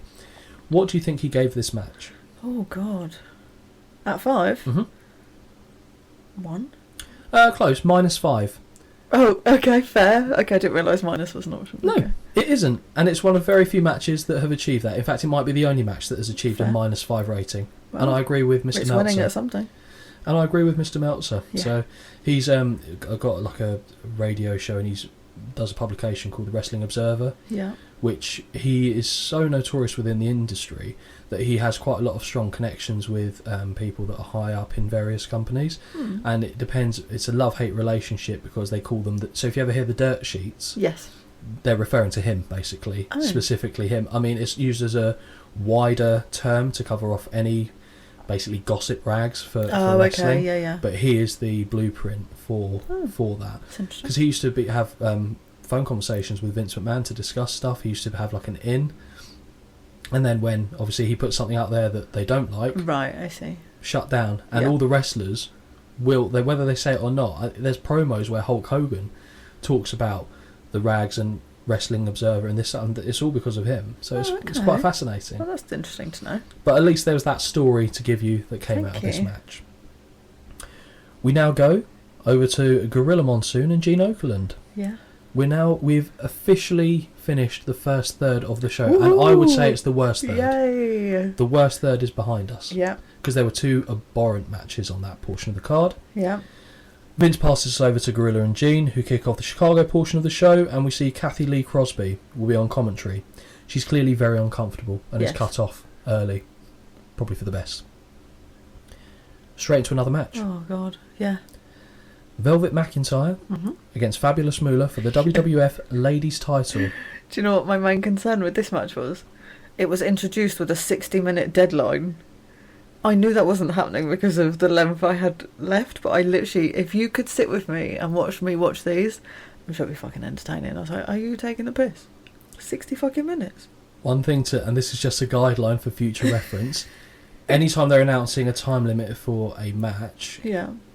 Whenever you hear 60 minutes, it's just because it's a title match. That's the only reason it's given right. that. Thank God for that. So that is the reason. I'll keep that in my head now. So if it's non-title, usually it's 30. Or 20 in some cases. Okay. They or 5. Like there are some, so for example, on certain TV broadcasts, I don't think WWE, but WCW I'm sure had it where they'd do like 10-minute time limits and stuff like that to try and make it kind of compact. And you would see sometimes the time limits getting reached. Okay. So. It just made me nervous, but that makes sense. But now, you'll notice, anytime they mention a time limit in modern WWE, it's because they're planning on hitting that time limit. Yes, it's like a 60-minute Iron Man match or something. Yeah. And you're going to 60 minutes. Oh, well, yeah, an Iron Man... Effectively, do you know what I mean? The words are probably wrong, but... Yeah, so an Iron Man match has to go whatever the time limit is. There's no choice. But if they're ever making a point of, it's an hour, and if they keep going, there's only 10 minutes left, it's because they're trying to either go to the time limit or just up to it. Yeah. So what do you think of Velvet McIntyre and Fabulous Moolah? Because we've seen Fabulous Moolah at WrestleMania 1. She's not in her Elton Gear cosplay. No, she's in a swimming costume instead. Yeah, bathing suits. Yeah. And she looks... old? I'm trying to think of the term here. Old as fuck. I mean, I knew she was an older lady, but I didn't realise... She looks like she was born old. Oh, I didn't even Google how old she was at this point, which normally I would, wouldn't I? I would normally get a little bit into it.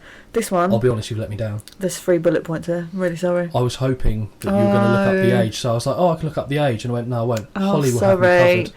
No, I didn't. Sorry. Velvet McIntyre? I mean... She didn't even look like she was wearing clothes, she was that pale. Yeah.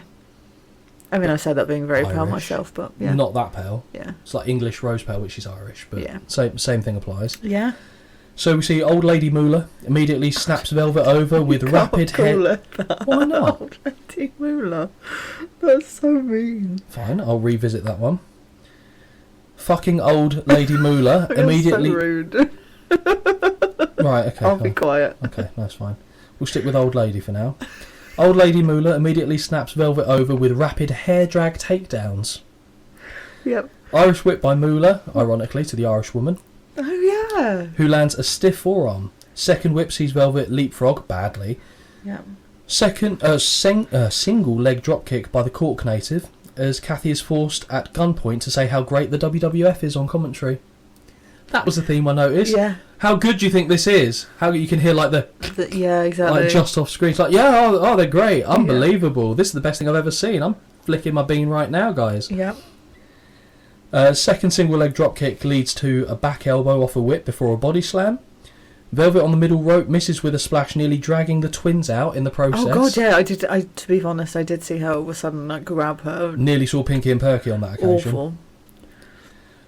Old Lady Moolah goes for a plank with a cover, hiding the ref's view, getting the 3 before kicking McIntyre's leg off the rope en route to retaining her crown. Mm-hmm. A stamp to the chest for good measure. Yeah. So she went with a Jake the Snake type of pin. Just kick the leg off the ropes. That pin at least I understood. Yes. Because it made sense. Thank God that's short. Oh, absolutely. Do you know what? It wasn't great, but it was so short I didn't even have time to register if it was bad or not. That's the thing. I don't mind the matches like this when they are of much shorter time frame. When they're dragged out for longer, you'll get many a note saying how angry I am about it. We've just gone from 4 matches to 5 matches like that. Yeah, so we're fine. nearing the halfway point now of this. We go from there to Monsoon, Oakland and Crosby back on the comms. Yes. Oakland suggests Crosby has had her fair share of NFL sausage and asks her how she thinks the Battle Royal will go. She is once again forced to say how great the WWF superstars are, and she doesn't know how the athletes of the NFL are going to compete. It's very funny. But Gene Biscuit goes, I don't mind telling you, you've had a bit of sausage from the gridiron. I know. It's brilliant. Associated yourself with it. He did it in a very, very clever way, but that was very much the implication. We now go to, I know for a fact, one of your favourite people ever. Oh. Nikolai Volkov.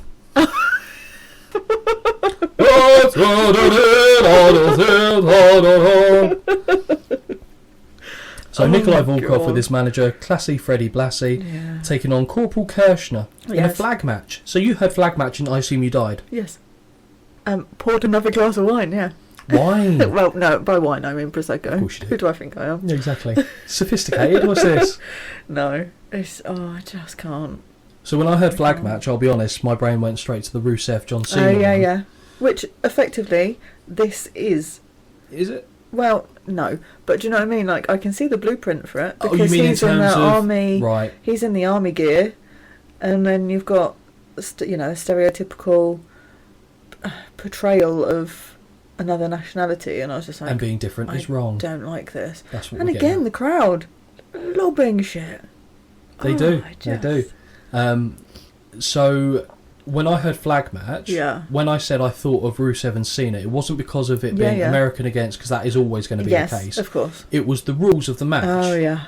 And in no way, shape or form, Yeah. at any point, is it a flag match like as I understand it to be. It's a match. Yeah. And the winner can walk off Just with their walked flag. off with their They flag. walked in with their flag. Yeah, it's What's the very, matter? very confusing. Right, so we'll go into the match. Oh, good. I cannot wait. So Volkov is drowned in a sea of booze during the Soviet national anthem. Yeah. I'll be honest, that rendition I did earlier, that wasn't a recording of Volkov, but I could see why you thought it was, because it was pretty on point, I'd imagine. Based on the music we hear, I expect Barney the fucking dinosaur to be Volkov's opponent. Yeah, the music is so off. 'Cause compared to what he's meant to be portraying, Yeah. it's so off. Yeah, off the mark. honestly, I was expecting the Yeah. cast of Sesame Street to fucking Yeah, walk out. it's like very happy, very... Yeah. Yeah, no. And then this little keg of a man Oh, yeah. comes barreling his way out. The corporal looks like he eats steak for every single meal. Yeah, Every single meal. with a side of 8 eggs. Yes. Uh-huh. And that he just drinks that. Exactly. Yep. As the bell sounds, Big Nikolai looks to hit a spinning kick to the head, but it was close to the knees, if we're being honest. I love Nikolai Volkov now. He's one of my boys. Is He's he? one of my boys. He knees Kirshner to the canvas before tossing him outside. Of course. Face first to the ring post goes the corporal. Volkov clearly missed lunch as he looks to dine on the forehead of Kirshner. Yep. Tell you what, he was paying homage to George Homage? the Animal Steel from earlier in the Oh. evening. Back into the ring post he goes. Back in the ring now, and Kirshner fires back with right hands, and we see he is bladed for the business. Oh, yeah. Mm. Yeah, I think it was when he hit the ring post, Yeah. cut to the head, crack on. standard.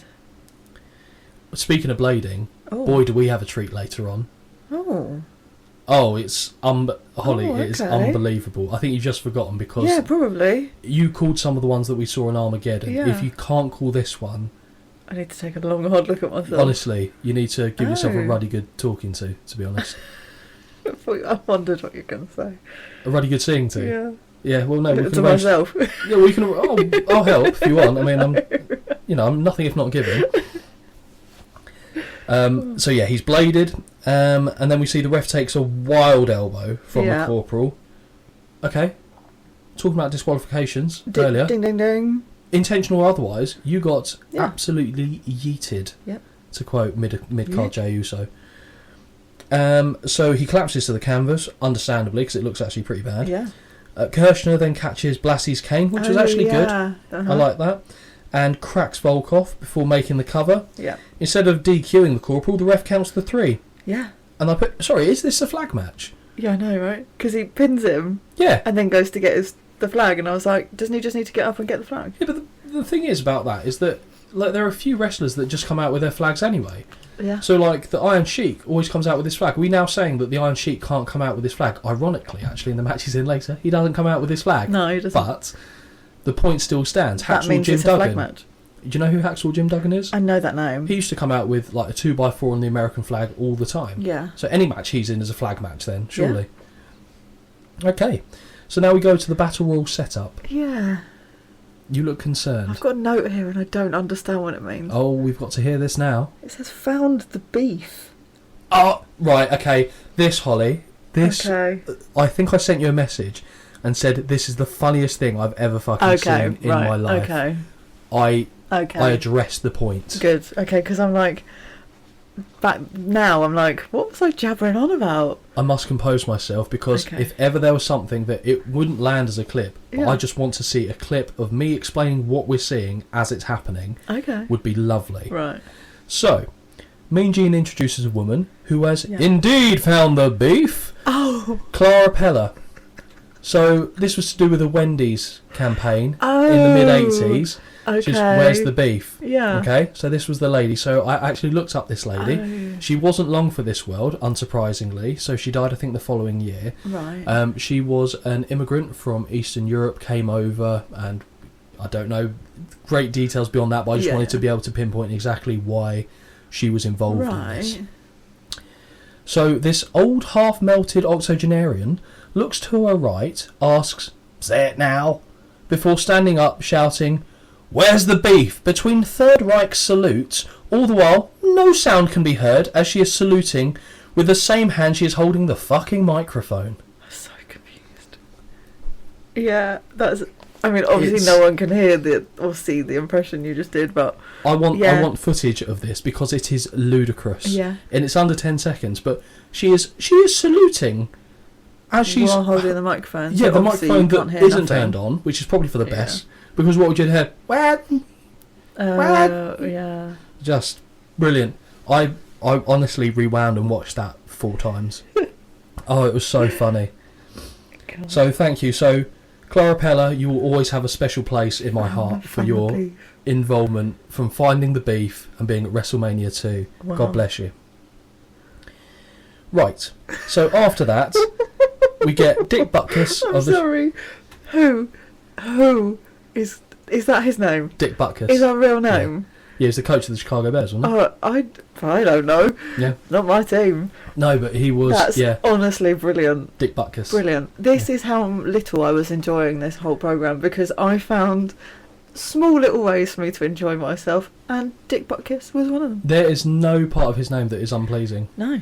It delivers every time. Yep. So Dick Butkus of the Chicago Bears and Too Tall Jones of the Dallas Cowboys follow after we see Yep. Clara Pella finish her bit. And now we go to the Battle Royal. Yeah. So- Just. As I mentioned in the monologue, it was a big achievement to get some of the people that they did in, especially one particular player who was getting a bit of a following at the time. Oh, okay. So I know who that is.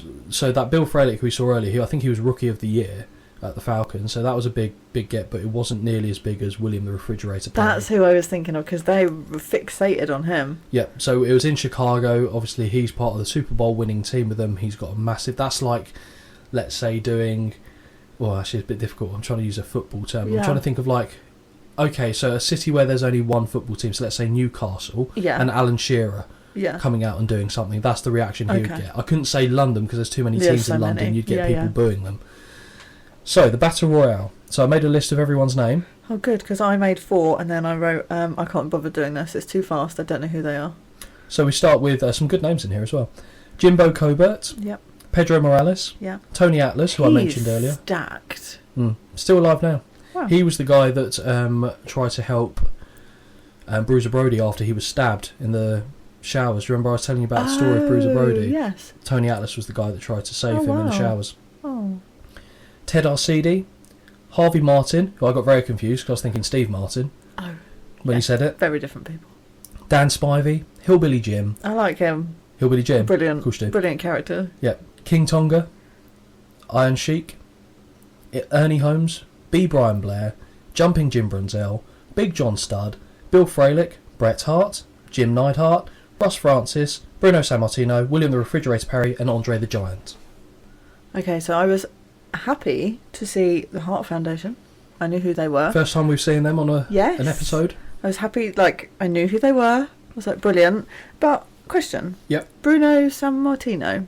I thought he didn't want to come... So, WrestleMania, he didn't want to be there. He was there because it gave his son the platform to be there. I know, obviously, there's a length of time between WrestleMania 1 and 2, but he came out and I was like, how is he here? I think, again, from WWF, I don't know if David Sammartino was still on the books, Right. but they wanted to have Bruno Sammartino actually compete Yeah. in a match on a WrestleMania show. Okay. And this was Bruno's last hurrah Right, in the WWE. okay. So he fell out with them massively over the And years, he and was they only of age. yeah, he like, was. But you can still very- tell again he was in good shape Oh, for for that sure. age. But yeah, he only kind of rekindled the relationship with the company when Triple H started having more of an input Oh, really? into who goes into the Hall of Fame, because Bruno said, "I don't want to go in the Hall of Fame." Mhm. That's And interesting. yeah, so that was how basically his last hurrah for the company. Yeah. So how are your notes on this, by the way? Concise. That's one way of saying not many, isn't it? There's some. It's for me. This was hard. This was hard to note because for me also, I don't know who a lot of these people are. Fair. Give me one of these in like maybe 2000 and onwards, then that's I can pinpoint stuff. Yep. But a lot of people, I didn't know who they were until they got eliminated. And also for me, there also wasn't a lot going on. It was kind of, here's 4 people in a corner, here's 4 people in that corner, here's Andre the Giant in that corner, and there's these people in that corner. You might be surprised to know, I've just quickly gone through the names to see who you would know 7 of these people. Yeah. Which is nearly half the field, so it's not too bad. Yeah. But having said that, if we hadn't done WrestleMania 1, that Exactly. number falls down by more. I probably know like 3 people. So, out of the ones we've got here, the ones that you'll be Yes. familiar with, Iron Sheik, Yes. you'll be aware of Big John Studd, Well, only because of, yeah. but you'll still be aware of Bret Hart, Jim Neidhart, Yeah, I know them, yeah. Bruno Sammartino because Again, of WrestleMania yeah. 1, William the Refrigerator Perry, I think you'll have heard of the name Yeah. from Couldn't have picked him out of a lineup, No, but that's I fair. knew the name, yeah. In Passing and Andre the Giant. Yeah, that's it. So, as the match starts, I need to stop saying so, I need to think of a different Fine. word to go into it. Well then. No, that sounds No, stupid. please something rather. So Big Cat Ernie Ladd joins the commentary team, and God help my notes. Yeah. So Big Cat Ernie Ladd, I did so again.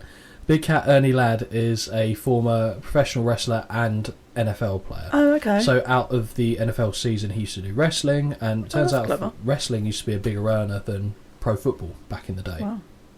So he's got a stake, or not a gravatar, but he's got a reason to be on commentary. Yeah, at makes least. sense. And he was a tall guy, he's like 6'9", something like that. He's a Lovely. big lad. We hear Gorilla finally say it's a happening, and the drinking It's game starts happening, again. Yeah. As a selection of men try to eliminate the fridge immediately. Yes. I mean, usually these guys are fighting to get to a fridge, not fighting to get rid of the fridge, is what I've noted.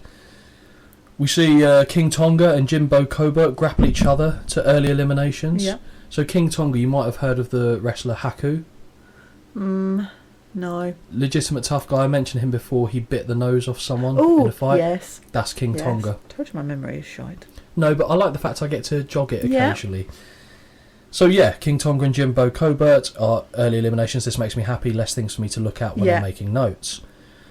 Bruno Sammartino powers Ernie Holmes out in the corner. That's another one. Fine, So yeah. the first, 2 of the first 3 eliminations have been footballers that have gone. Okay.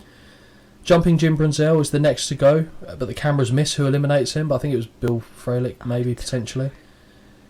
William Perry sends Tony Atlas back to the showers, charges him in the Oh, corner, yeah. dumps him. Which is my point. Tony Atlas didn't really do anything in this No. match. You could use him elsewhere. Pedro Morales, so I've mentioned his name. Yeah. Again, he'll mean nothing to you, really. But after Bruno Sammartino had his long first reign as WWF champion, Yeah. when he left and dropped the belt in short turnaround time to, I can't remember who it was, to be fair, I think it was a Russian, I just can't remember his name. The person that took it off him was Pedro Morales, and Pedro Right. Morales had like a 3-4 year Jesus. reign with the title as well. And again, it's playing on that immigrant background in the territory, so WWF, Oh, yes, you said New York, last strong, time, didn't you? Mm-hmm. strong immigrant community. So Bruno played to the Italians, and I think he had a Jewish background as well, so he was big in both those areas. And Pedro Morales was like Puerto Rican. So, I mean, you've been to New York, there's Yeah. Puerto Rican heavy areas Yeah. in New York, so again, it worked towards that demographic, the Latino audience. But Pedro Morales and Harvey Martin both topple over the top to the floor. Yes. So he doesn't really do much of note in here. Ted Arcidi is dumped by Sheiky Baby and Spivey before Sheik back body drops Spivey out too. So Sheik's picking up some of the eliminations here. Sheiky Baby is clearing house as he eliminates both Hillbilly Jim and B. Brian Blair. Sheik with another as he and Stud eliminate the actual Stud that is Bill Frelick. Oh, yeah. I'm calling him the actual Stud because Yeah. he's a handsome boy. Really handsome boy. It's like, Yeah. I was questioning myself Yeah. looking at him. He's like a proper 80s heartthrob. Jock, isn't Yeah. he? Yeah. I bet he's a prick as well. He really looked like a prick. And that's why as soon as I saw him, I went, oh yeah. So Sammartino then ducks a wild right from the Sheik and elevates him out of the contest. I quite like Sammartino getting rid of the Sheik because Sheik was clearing house, looking really good. The old legend still got it in him. Yeah. Dumps the Iron Sheik. That was nice. Big fan. John Studd pokes the living legend in the eye to save elimination before dumping Bruno. Like, you can hear the audience are a bit like, that's a shame. Yeah.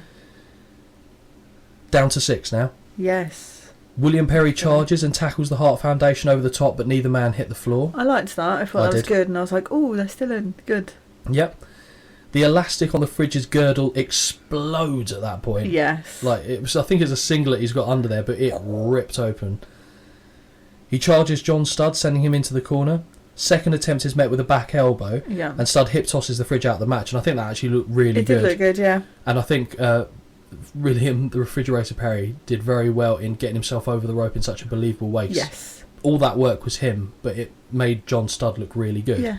What I would like to ask is what in the ever-loving fuck was that guy trying to do, jumping underneath William the Refrigerator Perry as he hit the floor outside? Yeah, I didn't understand that. Just a weird fan just trying to save him from... Okay, let's say you get underneath him. Then what? Well, apart from his death. Yeah. Stupid. Honestly. So yeah, some dipshit outside tries to dive underneath Perry to save him. The man is £300. Fucking idiot. Perry offers a handshake, but like a bitch, uses it to pull John Studd to the floor. Don't like that. No, I really don't like things like that. Yeah, because John Studd comes out of that looking like he should have sympathy. Yeah. Yeah. It's like in much later years, like if you get a Battle Royal or... I don't even know if a Royal Rumble someone's done it. But 100%. Someone's eliminated someone, just fucking goes back in the ring, tips them out, and then walks out and goes, if I'm out, you're out. No, that's bad losing to me. Like, yeah, 100%. There's a few Rumbles that stuff has happened like that. There's one where it's the last elimination of the match. A handshake ends it. Oh. And we'll cover this Rumble show at some point. But it just didn't land the way that obviously they were intending it to when they did it. Double drop kick by the Hart Foundation sends Andre into one of his favourite spots. So John Studd has gone out, so that's fine. So we are down to 3 now, aren't we? Yes. So, yeah, the Hart Foundation. And Andre. Oh no, 4. There's still one American footballer in there. Oh. I've bypassed him, I'll be honest. No, we're good. So, double drop kick by the Hart Foundation sends Andre into one of his favourite spots where he falls into the ropes, tangles up his arms. That's a classic Andre the Giant spot. Also a nice little rest place. Yes. Then we see Russ Francis, which sounds like a comedian's name to me. Okay. Is eliminated by the Hart Foundation. And like Studd, Francis nearly beheads himself as he goes over the top rope and guillotines his neck on the bottom rope. Down to 3. Foundation work over the Giant in the corner, but Andre fires back. I say fires back. Brett is whipped by the anvil right into a size 24 boot, which looked really good. Yes, because Brett went down hard. Yes.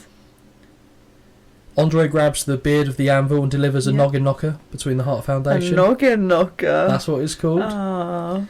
Big boot by the Giants, just about. Somehow eliminates Neidhart, who runs scrambling to the ropes and throws himself out. Yeah. And then we see Brett, as that's happening, climbing up the ropes, gets to the top. Andre presses Brett. When I say presses, he kind of balances him on his head. Yeah. Like he's collecting water for the village. Walks to the edge of the ropes and then throws him out on top of the anvil. Yeah.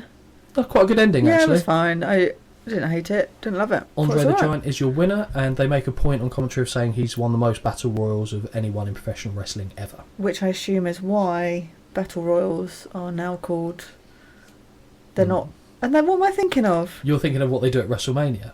Is that what that is? The It's Andre a the Giant, memorial where one they get the for him. trophy? Yes, but that's specifically... Oh, it's for him. Right, okay. It's not every single one. Exactly. Cool. Yeah. It'd be like every time they had like loads of people in a ring, it'd be called a Royal Rumble. So no, it's... Okay, separate. makes sense. But yeah. We go back to Vince and Susan as they interview Piper. Oh, yeah. Uh-oh. Honestly.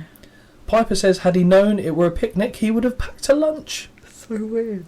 He thought this was a fight, and just as he got to the fighting, it was called off. Piper doubles down of the Indian haircut comment and painting himself black, but mentions gnarly bristles being rubbed in his eyes as well. Mr. T using his head to try and gain an advantage. Jesus. He then cracks on with Susan a little bit before saying he was stepping on T's tongue, and then makes a very questionable noise. I'm going to say he whoops, but it certainly sounds like it's trying to be, to me, might be wrong, might be off base on my part, sounds like he's making a monkey noise. So he goes to the camera and goes, whoop! Oh, okay. Like that, and it's after he's just said all the other stuff, so maybe I'm associating that incorrectly. Yeah, probably, but you never know. It's very uncomfortable viewing, isn't it? Very uncomfortable. Yes. From there, Okerlund interviews the Battle Royal participants. Jimbo Cobra, the moaning bitch, says he was cheated. Iron Sheik says wrestlers were better and had Jin Min first thing he says, and then goes into his diatribe saying that if Volkov had been in the match they would definitely have won. Oh, of course. Back to Gorilla, and we hear him say action personified for the 8th time of the evening. Yeah. I don't know what that means. But it's just action personified. Yeah. New drinking game? Question mark? Yeah, probably. Yeah. We go on to a match. Yes. So, I just realised I've been knocking the fuck out of the microphone on that bit, so hopefully that doesn't come across too badly. Tag team title match. Yes. Greg Valentine and Brutus Beefcake with luscious Johnny Valiant taking on the British Bulldogs with Captain Lou Albano and Ozzy Osbourne. I really like this. I enjoyed it. Actually really enjoyed it. This was match of the night. For sure. Without a doubt. Yep. Even literally 2 minutes in, I was like, this has far surpassed anything I've seen so far. I've got a question for you, though. Ooh. Where do you think Ozzy Osbourne thought he was? Wonderful pantsuit. Wonderful pantsuit. Lovely. Raiding Sharon's wardrobe to get there. We hear Lord Hayes. Oh, he's mentioned. Get his first mention yes. after Oakland lies and says that Ozzy is from Manchester. He's not from Manchester, is he? I don't know. He's in Brummie. Yeah, Birmingham. Yeah. Birmingham, yeah. Then, Sharon! Yeah. Birmingham. And then they say that Lord Alfred's from Windermere. Windermere. And I looked it up. He is from Windermere. It fits. I was just so happy he got a shout out. So, Holly, what do you know about the Dynamite Kid? And is this your first time seeing him in a match? Yes, it is, actually. So I was a little bit confused because to me, so they're the British Bulldogs. Correct. And I was confused because I only know the British Bulldog, which is Davy Boy, right? Correct. So I did do some Googling and I was like, honestly so confused. And then I fell into like a little bit of a black hole reading about the Dynamite Kid and how he says that his wrestling ability put him in because he was in a wheelchair, wasn't he, in later life, and a lot of abuse and all that sort of stuff. And I was like, I cannot get into this because I'll stop for about an hour watching this. But it was interesting because I thought, Bulldog, I was like, there's only one of them. But so Dynamite Kid is actually related to I think they are actually cousins. Yes. Dynamite Kid broke onto the scene early, did a lot of work in Canada for Stu Hart, Bret Hart's dad's company, Stampede Wrestling. He did a lot. He helped innovate the Super Junior style in Japan, so light heavyweight, fast-paced wrestling. He was a massive proponent of that and went over very well in Japan. His style, certainly to a US audience, was far ahead of its time. Yes, I don't know how to actually use my words and portray this, but his style of wrestling is very much so, I think, it reminds me a lot, effectively, of the only person I can think of right now is, I don't even think that's a good comparison. No, I can't. But it's like, they're strong, but also they're nimble. Please say who you were going to say. I was going to say Seth Rollins, but that's not. Okay. He was just, to be honest, there's so many of them now. It's just, no, go on. Do you know who he inspired? Who? Like, who always says that he was his idol and he tried to be exactly like him? Chris Benoit. Okay. I can see the body shape as well as similar frame, similar intensity. Yeah. And so Tom Billington, as you said, his high impact based offense caused his body to break down on him way before it should have done, but also a lot of drug abuse in there. It's got to be factored into how he declined, certainly at the rate he did. He had personality disorder issues. Yes, I was reading about that as well. Where he very violent to his wife at the time, who they split, etc. And he alienated himself from pretty much everyone. Yeah. And he was very much alone when it all came crashing down in the end. And I don't think he died too long ago, actually, when you consider it. No, all the news stories and stuff I was reading were all fairly, not So- recent, but do you know what I mean? Like, they weren't... I think it's potentially That long since ago. the pandemic, Yeah. or just around about that time, which is mad when you think that Davey Boy Smith died in 2000 or 2002. Yeah. It's crazy. So it's as well as when you know the way what happened with Chris Yes. Benoit and the similarities and parallels of how they both broke down. It's worrying, but if we're looking at him as what he did in the ring, Yes. really good. Yes, so good. He was a very hot-tempered man as well. Like he would have roid rage relentlessly, and he would get himself a lot of fights. He got knocked out a few times in fights as well, but he also did a lot of damage himself. It was quite a scary time to be around the Dynamite Kid in the WWF locker room. Okay. But back Ooh. into the match. Yes. Davey Boy and Valentine start. Collar and elbow tie up. Davey Boy powers the hammer down. So this is your second time seeing Greg the Hammer Valentine as well. Yes. They trade blows. Beefcake. And Beefcake, yeah. I was just thinking you seem more confused with Greg last time we saw him than you did with Brutus. But you're right, we saw him too. They trade blows until Greg hits a double leg but misses with an elbow drop. Yep. Arm wringer by Davey. Hip toss by the Hammer, but he misses a fist drop, as I think is what he was going for. Davey tags in Dynamite, so now it's kind of Octane's picking up a little bit. Dynamite hits a couple of stiff shots before helping Valentine timber to the canvas, which is now becoming a Greg Valentine spot in matches. Kid hits the ropes at a blistering pace. Honest to God, I don't think I've ever seen anyone hit the ropes that quick, ever. Even now, he was running like he was angry at the ropes. He tackles Greg, knocks him off his feet. Stomps in the corner, followed by a snap suplex and elbow drop by Dynamite Kid. Love a snap suplex, especially with Dynamite Kid doing it. Yeah. Do you know who else did a snap suplex? Chris Benoit. Oh, okay. So, and the top rope diving headbutt. Yes, obviously that one I know, yeah. Dynamite Kid. David back in, and a power suplex on Valentine at the third time of asking. Yeah. Hammer takes a powder, goes outside, and they're making a point on commentary of saying, why is he not looking to tag out? He's been in this match the whole time. Tag out. But he doesn't. Davey Boy reverses a whip in the corner, but Valentine rebounds with a clubbing blow, dropping Davey. Headbutt to the bollocks. Surely no one wins there. Yes. Disqualification again? Yeah. But the ref was going, no, it's the groin. It's the groin. He headbutted him in the groin. He didn't. Face versus dick is what he got there. Arm wringer by Brutus, so Brutus is now tagged in. Brutus slowing down the pace, but Davey Boy hits an impressive press slam to escape. Dynamite back in with a charging clothesline and chop before a small package gets a 2. Do you want to get your laugh in here? Or? So I do like that. I know you do. Davey Boy now the legal man, and he hits a lovely fisherman suplex that gets a 2 again. Beefcake edges his way to the corner, and Valentine tags and takes the fight. Takes flight with an axe handle. Big suplex follows. Chinlock by the Hammer, but Davey Boy gets the tag. Dynamite and Valentine trade quick blows. Dynamite is unrelenting with shoulder blocks in the corner, like really tenacious, driving again and again and again. Double shoulder tackle by the Bulldogs. Delayed sunset flip by Dynamite, and I originally put Davey Boy because actually I kind of lost track a little bit making notes. Yeah. And when I say delayed sunset flip, it wasn't the action was delayed, it was the way that Greg Valentine tried to fight it before he eventually keeled over from it. From here, I was about to say that action breaks down, but it's not quite yet, to be fair. So Valentine just about kicks out, a backbreaker follows to the Hammer, and then Gene says, Ozzy Osbourne is shaking at ringside. Yeah. Yes, he is. Wow. Yes. Always. That's not really news. That's just I don't know if him. he would have been back then, but no, yeah, but he was buzzing off his tits on something. Of There's course. no way he's pissing clean. Absolutely. No way he's pissing clean. Off his nut on cocaine is what I put here. Really unique pile driver by the Hammer. It's almost like a reverse tombstone. Yeah. But that only gets a 2. Yeah. That looks like a match ender to me, especially back then.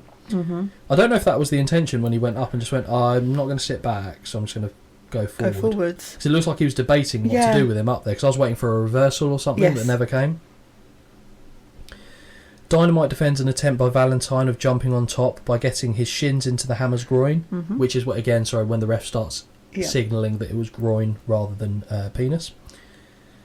Press slam off the top rope by Dynamite, and the action breaks down as the Beefer comes in, as they called him on commentary. Valentine rolls out to avoid a press slam headbutt tag team combo. So I think Davey Boy had military pressed Dynamite Kid above his head and was walking across to drop him. That would have been cool. That would have been cool. Yeah. Again, I was like, that's so impressive to me. Like, yeah, very much so. Between the two of them, it just looks like it comes at ease. Mm-hmm. Like they are, you can tell by their physiques that they are strong. But it was just like the way, just like, boom, There's a literally natural full on presses synchronicity. him up there, and I'm just like, this is nice. Yeah. So I like it. Yeah, it's like acrobats that you see like on Britain's Got Talent, and they just completely just jump up onto each other's shoulders and all that sort of stuff. That kind of stuff. Yeah. Valentine then kicks out of the running power slam by the Bulldog, which used to be his finish. Okay. I don't know if it was at this point, but it definitely used to be. Davey Boy gets his shoulder worked over after hitting the ring post. Yeah. Brilliant snapmare reversal by Brutus, which I've not seen before. So he had a hammerlock on Bulldog. I think Bulldog grabbed the back of his head. Yes, I really liked that. And as he went to jump up, Brutus went, nope, and just shoved him forward so he landed on his back. Yeah, clever. And they said it on commentary. They went, oh, what a unusual manoeuvre. Yeah. It was very good. Valentine then hits a running shoulder breaker, but picks Davey Boy's head off the canvas before the 3. Yeah. That would be a mistake. Yeah. Because I was thinking, why would you do that? Just win the match. Well, it's not like you were dominating. No, absolutely not. It's like, obviously, we're comparing that with the Dean Malenko-Lita incident we saw last week. That made sense. That's a bit different. Yeah, that does make sense. If you're not powering this match, get the pin. I don't know what Dynamite thought he was doing here, but he starts standing on the second rope, and as he's leaning over, he cracks skulls with a hammer and goes absolutely flying. Proper cracked. Goes flying off and lands on the concrete on the floor. And doesn't come back for quite some time. Davey Boy falls on top of Valentine for the cover, and we have new tag team champions. I actually really enjoyed that. Thought it was really good, but yeah, I was concerned about this headbutt because the other guy he's not there, and he doesn't actually make it into the ring until someone visibly gets him on his feet. So there's two schools of thought for me on this. Yeah. Firstly, that is how the ending was supposed to happen. I get that. Initially, was it a case of he actually got hit harder than he thought and he busted his head open legitimately? Or did he fall down to the floor? I just don't understand the point of what that would be. The match is finished. Well, that's the only reason why I'm thinking, did that actually happen? Because it seems like no point. True. So I'm going to say he actually busted, but Greg didn't have anything on his head. No. True. So not necessarily doesn't mean they both have to crack their heads open, but that's what made me think it was a blade job. No, so I'm going to say it was a blade job. Okay. I liked that match. I liked also it's very boring for me, but aesthetically it was very pleasing. Mm-hmm. The Bulldogs are both in the same gear. Baby blue. Which is very nice. Obviously a bit of, patriotism in their colours. And the flag. Yeah, exactly. I just really enjoyed it. And then even the opposite team, they both looked different, but it was different to the pale Bulldogs. blue. It was nice. It was nice for my eyes, for my brain. So we have a bit of post-tag team match shenanigans or activity.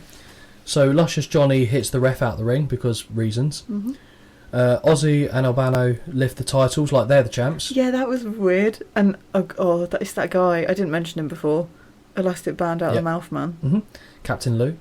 So Captain Lou has a full-on seizure being interviewed about having managed 16 World Tag Team Champions. He's literally shaking like a shitting dog. And then I said he looks so odd. In fact, he makes Ozzy look well adjusted. Yeah. By comparison.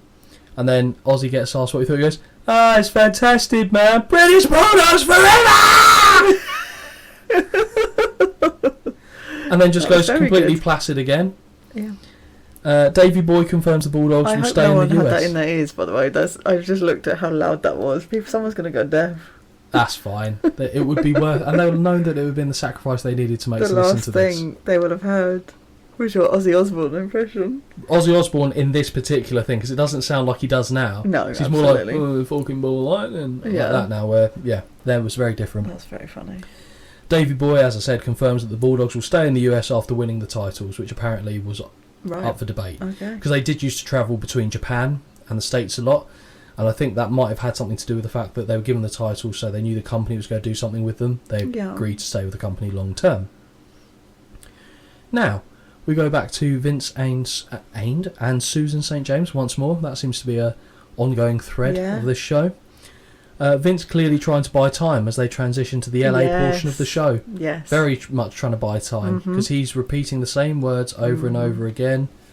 and then again, Yeah. and then repeats it in a different way, but says the same thing effectively about the cage match. It's going to be in a cage for the world title in a cage match. You might as well just say it's like Tracy telling us about her husband. We're just having a little chat while they set up. You know, before we transition over to just, no, you can't let them know what's actually going on. It's wrestling. Surely. No, you can't know anything that's happening in wrestling at any time. Oh, but now we go to the LA portion of events. Yes, we do. I was so happy by the time we got here. So Jesse Ventura kicks things off, and there's our boy. He's there. Lord Alfred Hayes and Elvira too. My guy. What do you think about Elvira being there? I don't know who that is.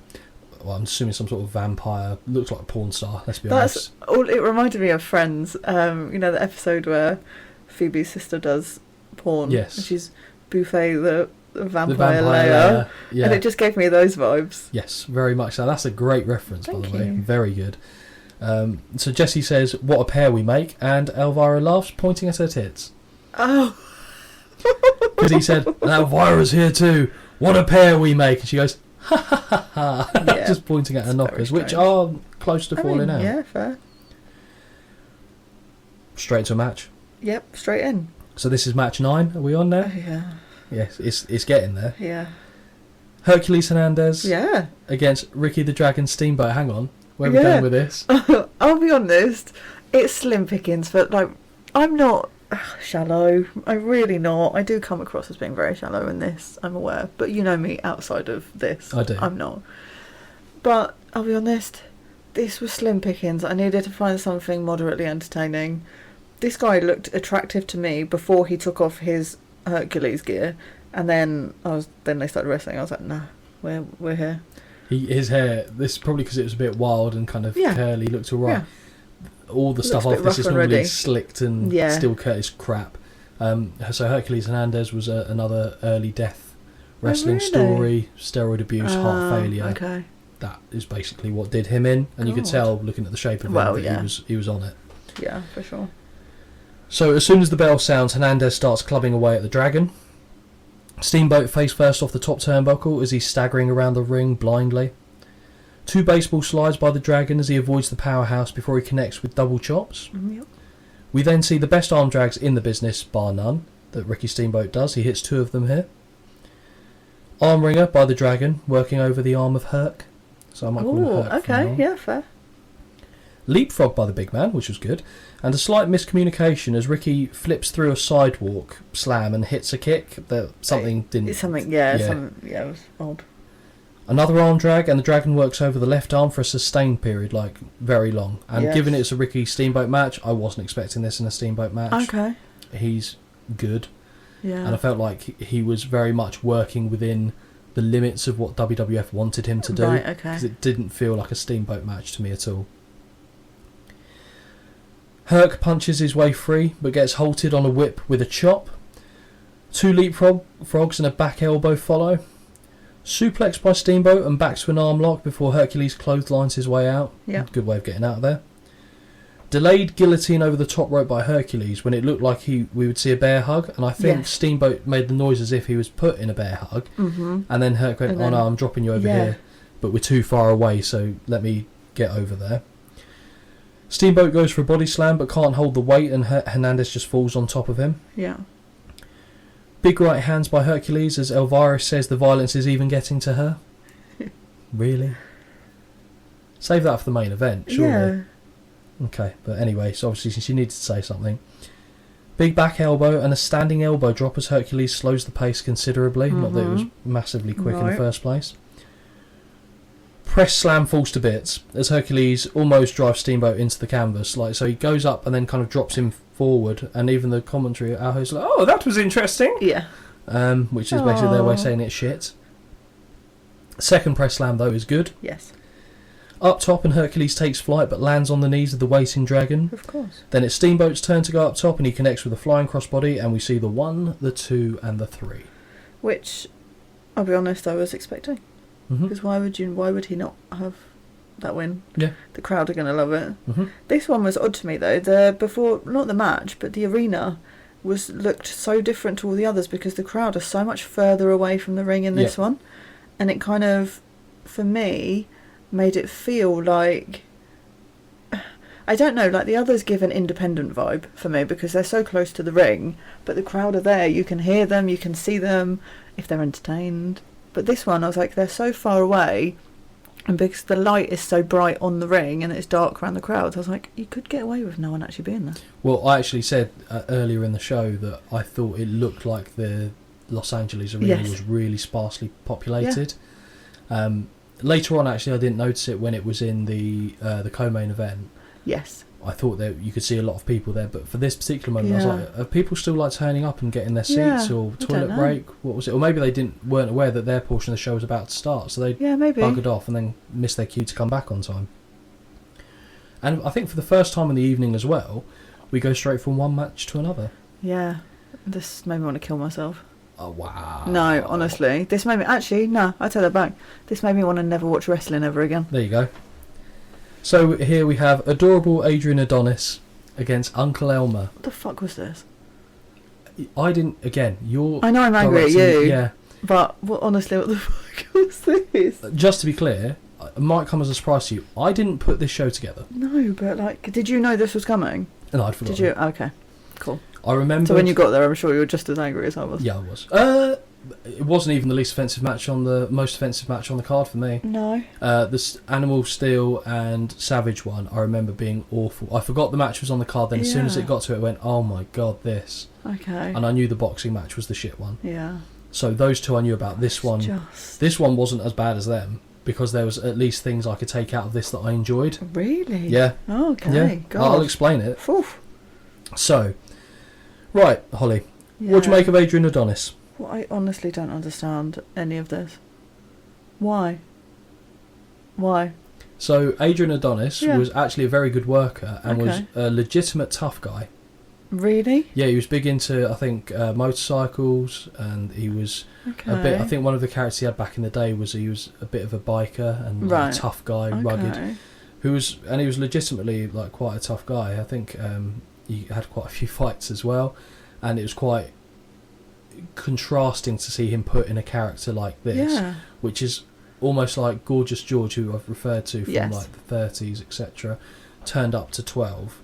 And this was one of the worst. And to be fair, looking at it aesthetically, Adrian Adonis was never in like a toned guy, but he was always like a bit of a keg, I'd say. Yeah. But the wheels had really started falling off him. Really good family man, apparently. Like, he loved his kids and with his wife, stuff like that. But in wrestling, he was a bit of a wild card. Like, lots of drugs, like cocaine, all the time, binges, all this kind of stuff. Obviously a big eater, as you can tell. And having him in this character was so stark contrast to what he was like as a person. Now, my next question for you is, what do you think of Uncle Elmer? I just thought I was watching some like comedy sketch. I'll be honest. Yeah. I'd lost the will to be interested. I know they needed to make sure there were peaks and troughs, but my God. Fuck me, this was a trough. The crowd chant a very unflattering homophobic slur towards Adrian after he enters the ring. I won't say the word, but it begins with F. Oh, right.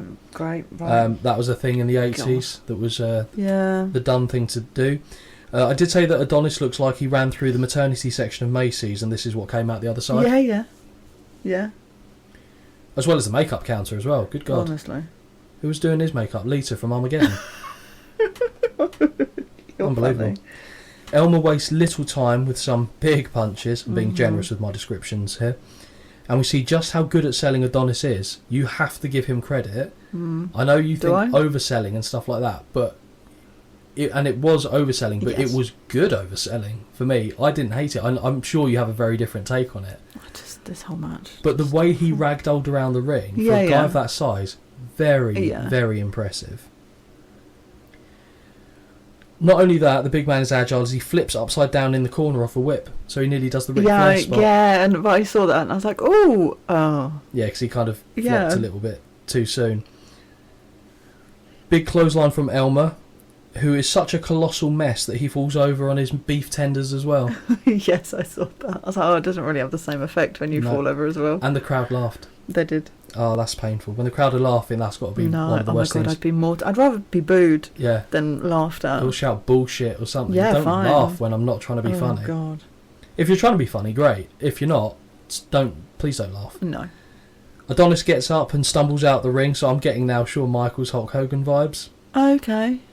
But there's one sell that he does coming up, and I genuinely think it's really, really good. Right. So he gets out the ring, he stumbles around, he rips the WrestleMania 2 apron off, and then as he comes back in, he gets a big right, and it sends him through the ropes in the corner, and he kind of lands and like wobbles on his head on the apron, and then falls to the floor. And I was like, that's actually... Okay. Because I'm looking at that going, you shouldn't... It's more not if I'm ignoring the fact it's supposed to be a wrestling match that I'm supposed to take seriously, and I'm just looking at what this guy's doing. I'm like, it's impressive what you're actually doing. And he turned chicken shit into not chicken salad, but it was definitely one grade up. Okay. Have you never heard that phrase No, before? I haven't. That's brilliant. It was a Dusty Rhodes one. Okay. So when well, I'm sure it's come from somewhere else, but I heard it as Dusty Rhodes' tale. So when he was in NXT, he was obviously mentoring a lot of people for the promo, because Dusty Rhodes has a very distinctive promo style. Yeah. And Saraya, so Paige, was doing a promo, and he said, right, I need you to talk about this. Go. And then she'd start talking. And then he just, after she was done, I've heard her tell the story, she went up to him and went, was that good? He said, he was just looking down put his glasses down his nose, looked at her, and he said, baby, I asked for chicken salad, you gave me chicken shit. Like that. And she was screaming, swearing. She was like a petulant not late teens, early 20s something. Stormed off, cried about it, and then eventually she was like, but he was right, it wasn't good. And it was that kind of being honest with me that kind of got me to improve and become better at my craft. And that story's always stuck with me. Right, okay. So that's where I nabbed that from. Fair. Okay, so after Adonis has gone out of the ring, Elmer starts ripping the blouse off Adonis before slinging him over the ropes and back... slinging him over the ropes. So Adonis came back onto the apron. Elmer starts ripping the maternity blouse off, grabs the ropes and uses that to catapult him over the top into the ring, which is absolute bollocks. Yeah. Absolute bollocks. But again, Adonis sold it well. And then a ridiculous tit bump between the two individuals. By the farmer, sees Adrian tied up in the ropes. Snore. Big rights follow. Adonis finally starts firing back and removes his blouse. And then Elvira said, I wish she kept it on. Yep. We all do. She made me laugh. We all do. Elmer with an avalanche in the corner. He then misses a leg drop as Elvira says she has never seen so much cellulite in one place at one time. Jeez. And at this point, I actually really started enjoying her on commentary, because I was like, I feel like she's my spirit animal, I'll be honest. She was the best of the three women, I thought, on the night. Sure. And I think it was Jessie, as much as I'd like to do an Al Hayes impression for you, I think it was Jessie then said to her, what, on both of these guys? And she went, no, just on Adonis, which was good. Adonis goes up top and connects with the splash, and the pinfall follows. Adrian puts a rose on Elmer and kicks him for good measure, and thankfully, mercifully, this one is done. Thank God. This to me was like a Benny Hill sketch, just acted out into a wrestling match. Yeah. Just get on board with it. Again, it was fairly short. I think, had it not been for Adonis's selling, I don't know how aggressive I would have been in my notes on this, but because of his selling, I at least could take something out of the match that spoke to me. All we can do, isn't it? Basically, yeah. You can only play the notes in front of us. Exactly. Now. Oh, that's my guy. It's your guy. Lord Al interviews Hulk Hogan. So, Alfred Hayes is saying, there's a lot of worry about your ribs after the dreadful attack that King Kong Bundy committed on you. How do you feel going to this match, and are you injured? And Hogan starts the promo calling Lord Awful Alfred. Yeah. And Al smirks a little bit, but retains his proper Englishness throughout. Yeah, he seems more relaxed this time. He is. I'll be honest. I told you he was fine. I preferred his nervous disposition. Of course you did. Because it's brilliant, but he just makes me happy. And he says before talking about no matter how injured he is, he would still defend the WWF title. He calls a trip in the ambulance a long, slow coffin ride. Why? Oh, God. Well, not the only time he does it as well. And then Al goes, well, good luck. Yeah. And that's it. That's nice. Yeah. Bye. Good luck. Bye. Oh, sorry. Imagine his cum noise. Oh, God. Oh! Jesus Christ. Probably followed by an apology. Good luck. I'm done. run. Right. Oh. Now we go to the co-main event of the evening. Oh, yeah. The Funk Brothers with Jimmy Hart taking on Tito Santana and Junkyard Dog. I should have also said Jimmy Hart was with Adrian Adonis, but the match was what it was. Oh, and I yeah, didn't yeah. even write it No. down. What do you think of the Funk Brothers? I wish they'd enunciate their name.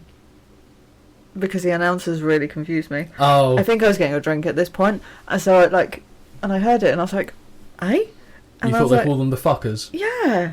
And I was like, surely not. And I was like, I know I mishear things. I was like, surely not. And they said it again. And I was like, what? And then the names came on the screen. I was like, thank you. Yeah. Funk.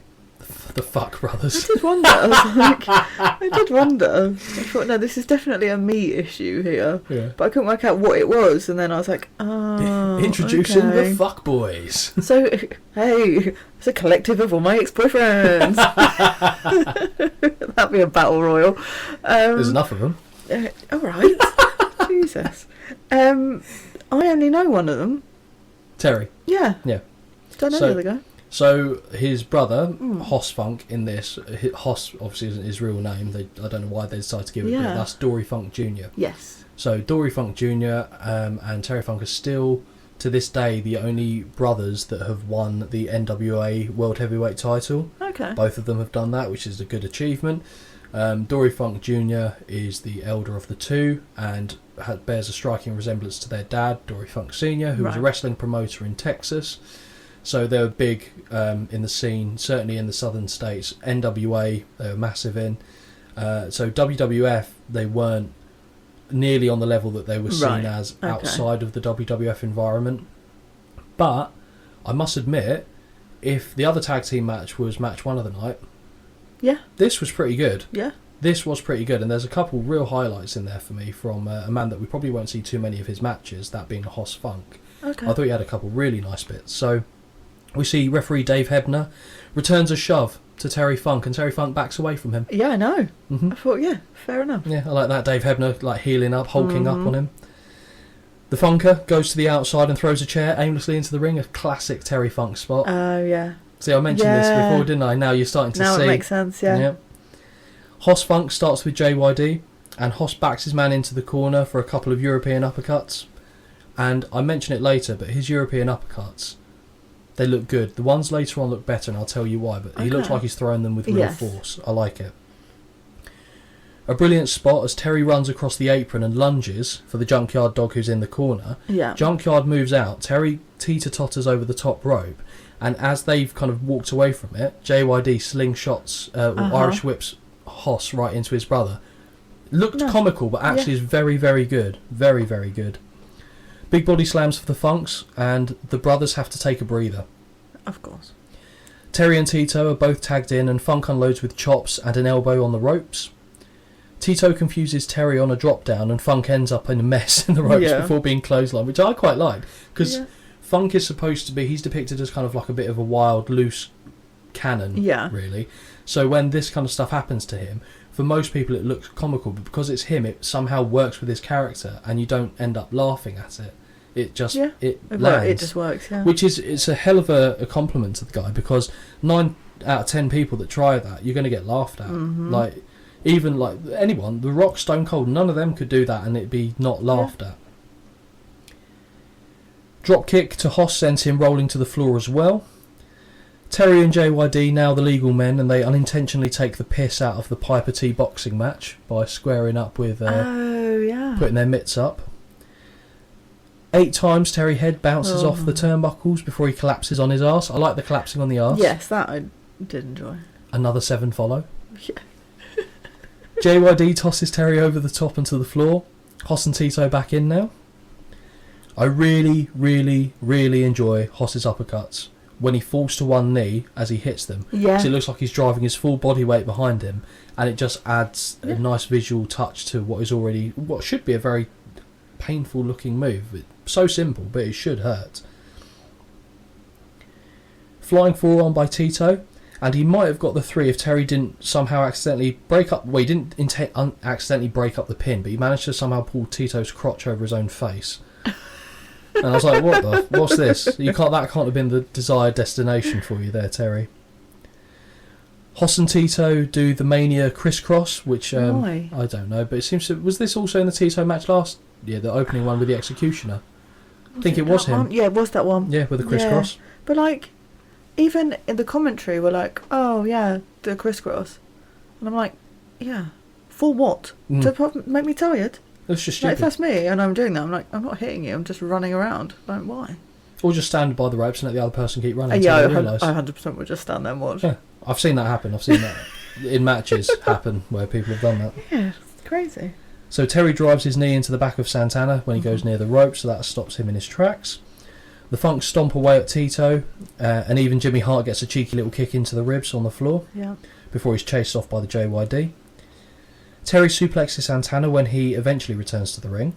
Yes. Terry and the ref start shoving each other again. Yes. Disqualification? Yeah, ding ding ding. No. Also, I liked, I can never remember her name, the lady on commentary. Elvira. I love that she references these trunks, because I was watching it and like, this is how I thought, fuck, am I her reincarnated here? Because she's saying all these things that I'm thinking. Because I was like, oh no, these trunks aren't like modern day ones. Obviously I know Bit times looser. have changed. Yeah, they're a bit looser, and I was like, oh god, we're going to end up seeing a ball pop out at some point here. And then she just mentions it, and I was like, oh my god. And they said then it'll be a real show. Yeah, exactly. She was well excited. She was. Although I don't know if you'd want to see Terry Funk or Hoss I'll Funks be balls. honest, I don't think I'd want to see any of them in a match. Like, No. balls aren't exactly... They're not an aesthetically pretty, are they? pleasing. Yeah. No. Speak for yourself. I don't... No, they're not. They're just hairy eggs, really, aren't they? The Funks stomp away, yep. So Terry suplexes Santana when they get to the ring. After the shoving match, a failed second attempt at the suplex sees Terry hit one instead. Yeah. So you got to the note that I did. I forgot I wrote this. I put Elvira cheers as she confirms she came to see some dick. Yeah, absolutely. Terry and Tito collide heads. Off the tag, Hoss hits a double arm suplex on Santana. Very nice. Yes. Double clothesline by the Funks follows. Very close 3 count off a Terry leg drop. Second attempt is wide of the mark, however. Santana manages to scramble. That was quite good. Like, he was on all fours trying to work out how to get to a tag. Quite like the fact he outmaneuvered the Funk to make it. And then JYD just comes in. He's a house on fire. The crowd are so behind him as well. They love the JYD. So behind him. Had a natural charisma about him. We didn't see an interview of him in this one, but he is a charismatic guy. Terry goes to choke JYD with rope, but he headbutts free and dumps Terry to the floor. On the floor, and JYD body slams Terry on top of a timekeeper's table, and it's getting really messy for a WWF match. Yeah. This is broken down. JYD smacks the piss out of Jimmy Hart after pulling him onto the apron. Yes. At least he knows how to fall to the floor this time, not Exactly. like he did at Mania 1. Figure 4 on Hoss by Tito, but the ref breaks it up as neither man illegal. And as he's shepherding Santana away, Hart tosses the megaphone to Terry, who cracks it off the side of the JYD's skull. Terry crawls for the cover, and this one is over. Yeah. Bullshit cries from the crowd again. Absolutely. But I mean, actually, as a match, yeah, I did enjoy that, and I didn't like the ending. But then that's not the point, is it? It's not the point. Isn't always for the good guys or whatever to win. It's just what's going to get a reaction, and that got a reaction. I actually didn't mind the ending at all. Yeah, I didn't comment on it because I didn't realise what it was at first. But when the Funks came to the ring, did you think it was right to censor for a second? Because I knew it was, see, I'm sad. I have a megaphone in the car, and I know that noise is that what that makes. You should probably elaborate why you have a megaphone in your car. So when I was doing my dance teaching, and we would do tap, it was like 40 kids all doing tap dancing. I've got a fairly loud voice, but not that loud, so I bought a megaphone, and it was the only way that they could actually hear me. But I still have it in the car. Did a job? Yeah, it did. But I can't imagine how being hit over the head with it would knock you out. But that's not the point, is it? Because it's plastic. But that's not the point. It's always the shot you It's don't not see the coming point. that does the job. Exactly. That's what they all say. Do they? Who's saying this? Never mind. Right. The cage is... I've got many questions. So the cage is now being built. Thank God. We see the It's the end infamous of blue May. cage being built as we are shown the events that led to this match. So the blue cage, So different. what do you think of it? So weird to me to see people building a cage rather than it being lowered from the rafters. But what do you think of the actual structure itself? Because it's very different from what we see these days. It's nice and easy to climb out of. It's like a little ladder. So this, even I think I could climb out of there, is the Hasbro era Yes. wrestling cage. Yeah. So the toys that you used to play with, the ring that went with it, you could get a blue cage that was attachable like that. And this was the first time, WrestleMania 2, that this blue cage had been built and used for a wrestling match. Okay. Because all the cage matches before that were I think Jesse refers to it as cyclone fence. Right. It's basically like the... Like normal fencing, link, like the wire fencing. Wire fencing, the link stuff like that. And was around for quite a few years. Stayed with the company for about a decade before they started going into more traditional type fences and cages that we see these days. So this was the inception of that, and the reason it was built was because allegedly King Kong Bundy, if he hit it, would go flying through it. Right, I was going to say, the people that you've got in this main event, it needs to be pretty substantial as well. Well, especially when you think they're escaping. And they've got to go over the top. I wouldn't have backed Hulk to get out of a cage like that without going through the door, which we see as always an option, which kind of... I don't agree with that. The door thing is dumb, because if there's a door, why have you got the cage? Why would you bother trying to get... Nah. Exactly right. So Jessie asks Elvira if the cage looks anything like her house. Yes, I freaking love this. And she said, well, maybe one of the rooms. And he goes, is that the one with all the bats? So good. And she goes, yeah, something like that, Jess. We're then shown Morocco holding Hulk in place as Bundy hits multiple avalanches and splashes. So this is how we led to this match. Hogan, with his taped ribs, is now lifting weights in his own personal gym. Oh, yeah. His own personal gym, though. With Hillbilly Jim. His own personal Hillbilly Jim. So weird. Hogan again calls the ambulance a slow coffin ride. Yeah. As the doctor looks at his back, and in a rarity, which I thought was quite nice, Hogan actually shows that he's clearly in pain. Yeah. He shows that he can't do that. Well, let me tell you something. He goes, oh, yeah, that hurts, which is good. So it shows he's not infallible. Yes. It's a good word. But Hogan is being stubborn. He's like, I'm just a bloke. I'm going to fight because I'm a bloke, and blokes fight even if we're hurt. Yeah. That's just what I'm going to do. Great. Good example set. We now go to Jess interviewing Bobby Heenan and King Kong Bundy. Both Heenan and Bundy are actually very good here. You're shaking your head like you're about to... I just was ready. Okay. Heenan says he'll be packing gold after tonight. Jesse says he's concerned about Bundy's beautiful face being in a steel cage match. Okay. And Bundy says history shows that whenever Bundy goes up against Hogan, Bundy wins. And nothing, his concerns are unfounded. And they're going to cut the town, paint it red, cut loose, all the classics.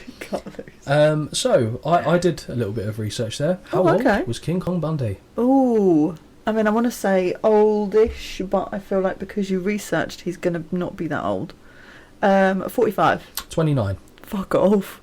Fuck off. Wow. He was 29. I thought I was being nice for 45. No, he's 29. Wow. Yeah. Shit me. Yeah. Brilliant, isn't it? Yeah. Can't help but feel super sexy having read that. Honestly, it's rare for me to give myself a compliment, but if that's him 29, I'm a fucking good 34. That's crazy. So Tommy Lasorda is the guest ring announcer, much like how Billy Martin was at the first Mania. So Billy Martin had the ties to the New York baseball team. Yeah. Billy Lasorda has it for... It's not Billy Lasorda, sorry. Tommy Lasorda has the same for California and baseball. Jesse points out that this cage is specifically built because they wouldn't be able to basically take the weight and power of the two individuals involved, but specifically Bundy. Fair. Now, Holly, it's time for the main event of the evening. Yay! Hulk Hogan against King Kong Bundy in a steel cage for the WWF title. I was literally like Bon Jovi at this point. I was halfway there. Alright. Yeah, halfway there. Living on a prayer, drink in my hand, phone in the other, chomping at the bit for this to be fucking over. You were ready. I was done. Right. So, the first time the WWF ever used the blue steel barred cage, I thought for not only a visual of it just looking different and it being easier to climb, probably easier to view as well. Yeah, I didn't hate the colour of it. I thought it was alright. Not even just the colour, but the gaps are big enough. Exactly, yeah. I nearly forgot to mention the guest timekeeper, Ricky Schroeder, massively booed. Who is it? This poor child, though. I was so tempted to do some Googling, but I didn't care. Yeah, I nearly did the same and I then just didn't stopped care. myself. Because he looked familiar, but I He can't... just looks so young, and then they actively booed him, and I was Mhm. like, he's a child. And then, yeah. So we then get Robert Conrad as the guest referee, and at least he gets a warm reception. He gets noise, was I put. He Yep. got just noise. King Kong makes his way to the ring like a walking condominium to a shower of booze. Yes, heavy booze. Hulk Hogan and Real American. I'm happy. This cracked a smile and a little head bop along to the music. Whether it was actually there or not, I don't know, because I know Yeah. you've told me about the later inputs of music. Yeah. But I was happy. Blows the roof off the arena. Hogan shakes the cage and climbs, and that's had a cool camera shot as Hulk rips his Yes. top off at the top of the cage, points down at Bundy. I enjoyed that, and Mhm. I thought, actually, yeah, good way to get in the ring. Yep. Different, hmm nice, and I respected him to be able to balance at the top while doing that. Yeah, very much so. Yeah, I agree. So, like you said, he then climbs down into the ring. This is what the world has... This is what the world has come to! Al Hayes I lets love us him. know. I just love him. And for the first time in the whole show, I feel this feels important. Yes. For the first time, not Yeah. in any other point did I feel like it felt big or in any way monumental. Yeah. Big exchange of right hands Yeah. to kick things off, and Hogan gets the better of it. Some chops follow, not pork, so King Kong Bundy was left very upset by this. Of course. A big boot by Hulk staggers Bundy, but he will not fall. No. Hulk chokes him with his own singlet, which I actually quite yeah. liked. Yeah. That was good. That was funny. Bundy prevents himself from going face first into the steel, blocking it with his hands. Mhm. Clothesline in the corner, though, by Hogan, so Hogan's all over him at the moment. Yeah. Running axe bomber, so it's an axe handle Yes. that Hogan ran across and hit Bundy with. And the reason I called it an axe bomber is because that was Hulk's finishing move in Japan. Oh. The big boot and leg drop didn't work as a finish over there, No. so he came up with this, and it's called the axe Nice. bomber. Or as they would say in Japan, axe bomber! Like I say, just language, isn't it? Yeah. But so if you ever hear me say axe bomber, that's what I'm what that referring is. to. There was also a lovely commentary note from me back in the day. I think I genuinely Elvira, think yeah. I genuinely think she Okay. was me reincarnated, and she goes, "I haven't seen this much exposed flesh since I was in Las Vegas," Yes. and I was like, "That again, it's my guy and my girl on commentary." Yeah. Loved it. Yeah, it was good. Here for it. I thought you might like. I thought, to be fair, like I said, the women grew into the show, but Yes. she was She definitely was the best. the most relaxed straight away, which Yes. you could tell. So yeah, the running axe bomber by Hogan only staggers Bundy, and the egg once more prevents colliding with the steel. Yeah. King Kong omelette now gets control as he beats away in the midsection of the Hulkster. Big body slam on Hogan drives the wind out of the champion. Bundy goes to the door, but Hogan dives on his leg, stopping him going out. Hogan then gets driven back first into the cage, but Yeah. still stops an excellent door escape by Bundy. How many egg puns are you going to try and get in You here? tell me. Bundy chokes Hogan with his ripped off support bandage. I thought that was clever. Yeah, I did. And ties his neck to the ropes, which I actually thought was very, very clever. Yes. Because that is a good way of doing it. Because also, why wouldn't you? Then Heenan tries to help the breakfast McMuffin out the door, but Hogan prevents it. Oh, right. I've got a note, and I don't think it's now, though. But I assume the blading is coming soon. Okay. hmm Next line, in fact. Oh, okay. Running elbow by Hulk in the corner, and Bundy finally collides with the steel. And I said, this is the most obvious blade I've ever seen in the history of blading. Right, okay. Because he falls face first. Yeah. Immediately he's putting his hands to his forehead, and Heenan is trying to cover the camera so the camera can't see Bundy slicing his forehead is lying on the that what canvas. That was. That's because he was cutting his head, and then Heenan took the Oh. blade off him. I do hope at some point I'll get better at spotting these, because I just think it's people being annoying. And then, they're bleeding. But. It's usually you can see when their hands go to the head, it's quite obvious. Right, okay. And that was one of the worst ones I've ever seen. The camera really should have gone to anywhere Yeah. else. And Different Heenan view. had obviously spotted the camera and was using his... So people, the audience couldn't see, and the people through the camera couldn't see as I well. see. Fair. Hogan rains down right hands as he scrambles the brain of Bundy. Into the steel twice more. Nice. There's I think there's also a camera angle change here, which I actually really enjoyed. The vertical From above. high. Yeah. Quite like that. Bit different. I Yeah. don't want to watch obviously the whole thing like that. No, I but agree. a nice little It mix up. kind of gives an Bird's eye imposing... view. Yeah, an imposing atmosphere as well. Hulk then climbs the cage and stands on Bundy's neck, which is draped over the top rope. Hogan then fails on a body slam. His ribs just can't take Yeah. it. King Kong collapses on him. I was about to say nearly gets to 3, but there's no count, so that's a lie. Hulk then chokes Bundy with a rib bandage as Jesse besmirches the fine character of Lord Alfred Hayes. Yeah, So I no. wouldn't expect anything more from an Englishman. Angry. Eat my dick. Oh. Yeah. Okay. He annoyed me. Eat my dick. Yeah. Yeah, you heard me. Jesus. Yeah. Fucking Jesse. And then Avalanche Yeah. in the corner. Do you think the Avalanche works for King Kong Bundy in general? Yeah. 'Cause he's a big lad. Exactly. He's not going to hit a super hurricane roller anytime soon, is he? I mean, I'd be impressed. But Oh, so would not I. now. Well, no, he's dead. So, yep, after that, we got the big splash follows as Hulk convulses on the floor. The standard. Oh. Yeah. But again, I quite like the Hulk convulsing because whenever he does it, the crowd are like concerned. Hogan crawls and stops Bundy from escaping once more. Yeah.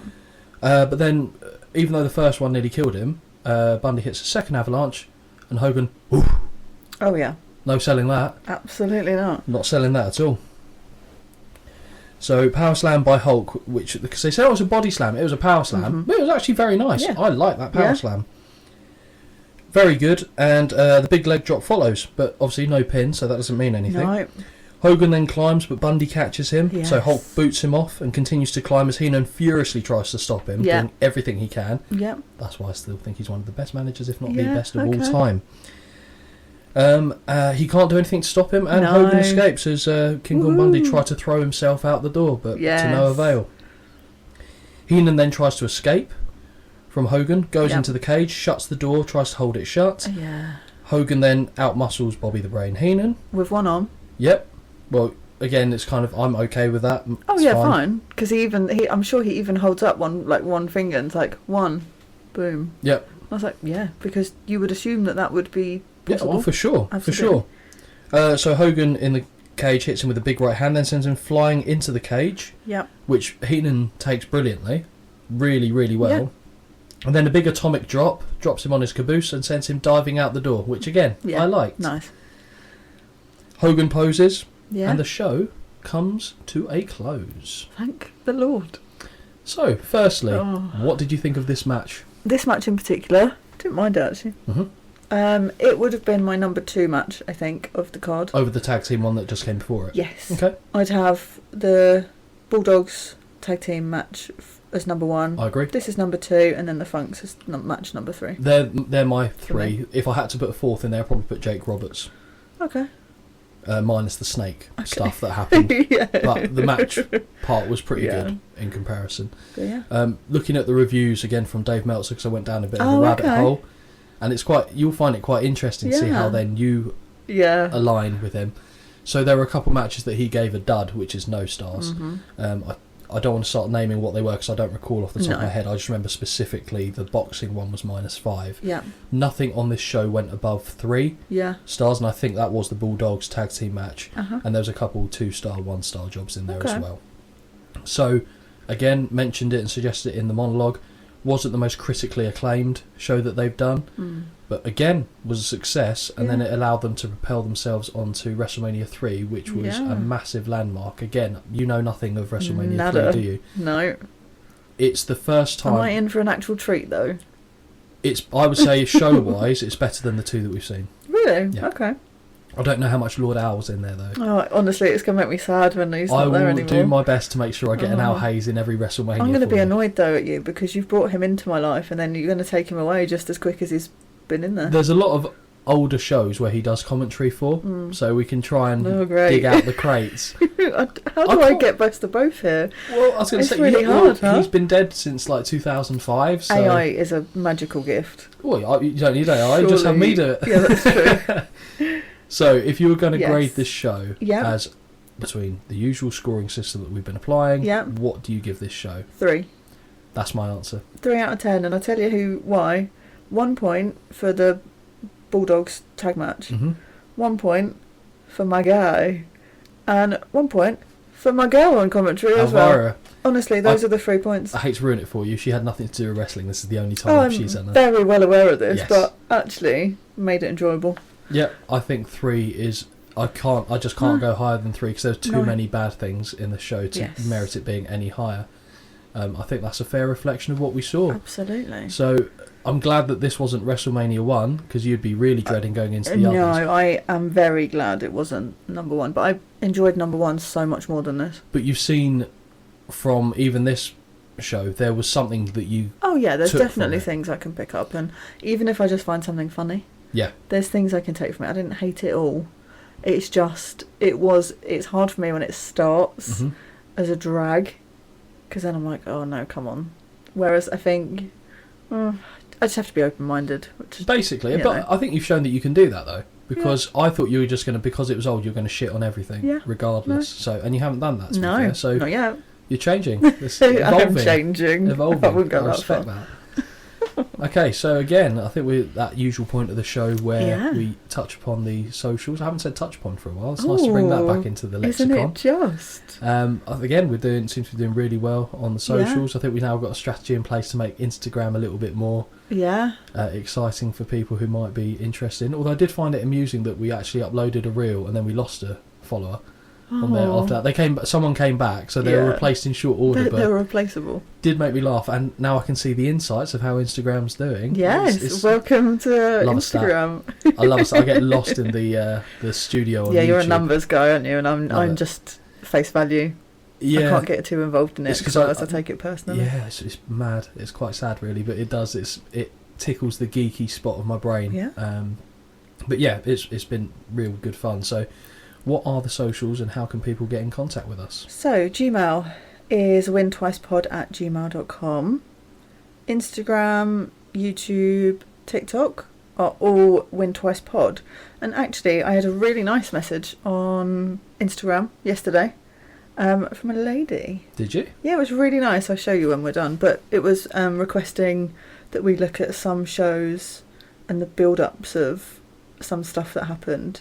But it was very nice, and it was nice to come from a fellow female. That's very vague. Yeah, it was, that it was really nice. That's the first time learning of that. I didn't know. That's we had a because you were message. out getting pissed yesterday, What? whereas I was not. Hey, I was with my fellow gentlemen. Getting And pissed. no, we went to Be At One. We Yes. had 6 different cocktails. We Yes. moved on. We had beer. We Yes. moved on. We had beer. We moved on. We had beer. What's Yeah. the point? Getting pissed. What? Do I have a hangover? No, and I'm impressed. Thank Very you. impressed. You're in breast. I'm It sounded like you said. impressed. Oh, love to be in Um, breast. But yeah, so actually that message was very good and it was very thorough. So that's one that we can. So is there a look into. recommendation for There a show? is, yeah. Okay, then Yeah. we'll do that then. Yeah. I've got no issue. And yeah, that's great to get some interaction out of you guys because, like I said, don't get me wrong, primarily Oh, it's just for us, doing yeah. this because it's nice we get to spend some time together and do this, which is just fun for us. But it is nice seeing like the positive feedback. So we want to, if there's going to be a community that comes out of this, we want it to be a nice community where everyone feels welcome and able to speak their mind without being persecuted on stuff. So the fact we're getting the odd message here and there. Yeah. I think we also got another message from another wrestling Yes, podcast we that's fairly did. That was new. really nice. There Yeah. was nice positive comments, so best of luck to those guys as well. Hopefully this will be like a nice... This will be the start and all of you guys have jumped on early doors for the long run. Nothing really else from me No. to say. We're back to my show next time, aren't we? Yeah, so Holly's picked a show that we'll be doing for the next one before we Yes. return to the March of the Manias. Until then, guys, hope you enjoyed this one. Have a lovely time with whatever you're doing and make sure you tune in for the next. See you later. Toodles.